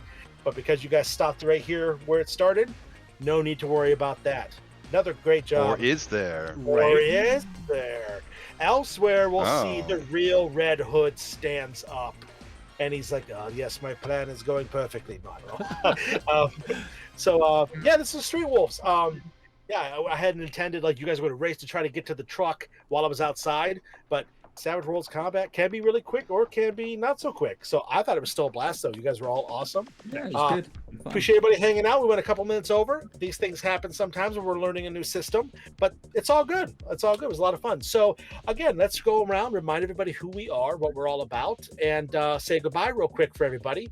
Before we do that, I want to say thank you so much, Paul Vincent, for making such a fun game. We had a blast with it. I'm sure there was quite a few things that we butchered, including not using drive, which I kind of forgot about, which I know has something to do with it. And I know there's more fun when they get out on the highway, especially with Jeremy's character being a driver. So maybe, I don't know, maybe we'll get a chance to play Street Wolves again, and we'll see how those things come into play. I mean, I was pretty happy hitting that guy with my car. That was awesome. That was awesome. We at least did get to have that. That was a highlight for sure. But like I said, I can be found online at KevRan Games, and I was your game master today. We'll go around and say everybody goodbye, and I'll say a few last minute words about the channel, and we will sign out. Let's go ahead over to Sid. You went first. Let's have you go first for the sign off. Hey. Hey. I'm Sid. You can find me on the socials at _Sundance Sid. Today I was playing your resident con artist, Robbie Bolton. codename Shark, Bull Shark, as we're gonna end this off. We started off as Tiger Shark, went to, well, actually technically probably Nurse Shark right now, trying to get Eclipse back on his feet. Just like But, eye all swollen. but yeah, it was really fun. It was a blast. Awesome. Well, thanks, man. Appreciate you being here. Awesome. I'm sure we'll see you on here again. Most likely. Moving on over to John. John, thank you for playing and for dealing with the time change for us. Thank you so much. So tell the fine folks on where they can find you when you're not here. When I'm not here, I mean, it's mostly finding my dog, but you can find me and the dog on Instagram at Distillosaurus Rex. There's some stuff about whiskey there occasionally, but it's generally just the dog. And like, there's no reason not to get on there to enjoy pictures of Mr. Finnegan. He's adorable. Such a good boy. Absolutely. Well, thanks. He's a good boy. He's a good boy. For sure. For sure. Yes, thank you. And I'm sure we'll see you again, too. I know we have some things in the works, so thank you. I'm around. I'm here. And also across the pond over there, Shiv, our good friend, man. It's awesome to have you back. Thank you very much. Doing some great stuff. So, yeah, tell us where we can find you. Hello, I'm Shiv. You can find me everywhere at IOShiv, and I've been playing Solomon Glassjaw Armstrong. It's pretty iron meat. Quite beaten Well, from Chutney there. you're probably too much of a beating. And yeah, I've been your detective Eclipse, and this has been a fun game. So thank you all for letting me play. Awesome. Thanks so much, Shiv. This was a blast playing with you, buddy. Jeremy, I'll have you go last with me because we're going to kind of talk about some things coming up real quick. Where can we find you first? Obviously, you're the guy in charge here, but what else do you do? What else are you up to? It's true. I'm here. Or you can find me over on Twitter, WHPubs. If Twitter melts down, I have a link tree that should be showing up in chat. Go over there. I have a lot of places. I feel like the end credit scene would be like a downward shot of Red Hood laying in his puddle of blood, and he's like, "Leber stinkt," which means love stinks. Because love stinks. Hell yeah. Love hurts, man. It does. It truly does. Awesome. What else? Join us on Wednesday for episode 7 of the 8-part series Ystera Etrusca's Requiem. It's at 9 p.m. Eastern. I'm also here on Monday doing minis and stuff. Yeah, are you making a certain kind of mini on Monday? Anything we should be watching out for? What was I thinking? Oh, no, that's not this Monday. No, I have nothing yet planned. Okay. For this Monday. Well, stay tuned for the mystery mini. It's going to be great. He does it with Hero Forge, which made all of our icons. And I believe you had the character art of the people popping up there too. Yeah, they're on our, actually, let's get rid of the map. There they are, right next to us. Yeah, all this made with Hero Forge, which we are actually an affiliate for. You can go over there. You can save some cool percentages on buying all cool little gizmos and gadgets that you don't get with the free version. So go on over there, use our code, which I believe is down below us, right? In the bio about section. So for Hero Forge, we don't have a code. Oh, thought we had a code. Yeah. Hey, still go over there. Hero Forge is awesome. Everybody uses it. Everybody's doing it, guys. It's like Foxtail Sugar. Everybody's doing it. But yeah, this was a blast. But yeah, like I said, I'm Kevin. Ran the game today. Thank you all for playing. Thank you all for watching. This is always a blast to do this. I am kind of the main guy doing the we get to plays, other than the other stuff that we get to do. So we have some other cool stuff lined up. I know our next one is going to be next month. I believe we decided on we're doing Cortex. Is that next month? Yeah. I think next we have Traveler at the end of the month, we have Traveler. Yeah. Yes, we're doing Traveler, which is one of the original old school role-playing games. We're playing a newer, updated version of by Mongoose Publishing. Traveler is basically a lot of the inspiration for Firefly, that kind of thing, where you're space truckers kind of people. So that's pretty cool. We're going to be running that. That's very exciting. Hope you guys tune in for that at the end of the month. We'll be having stuff on the socials.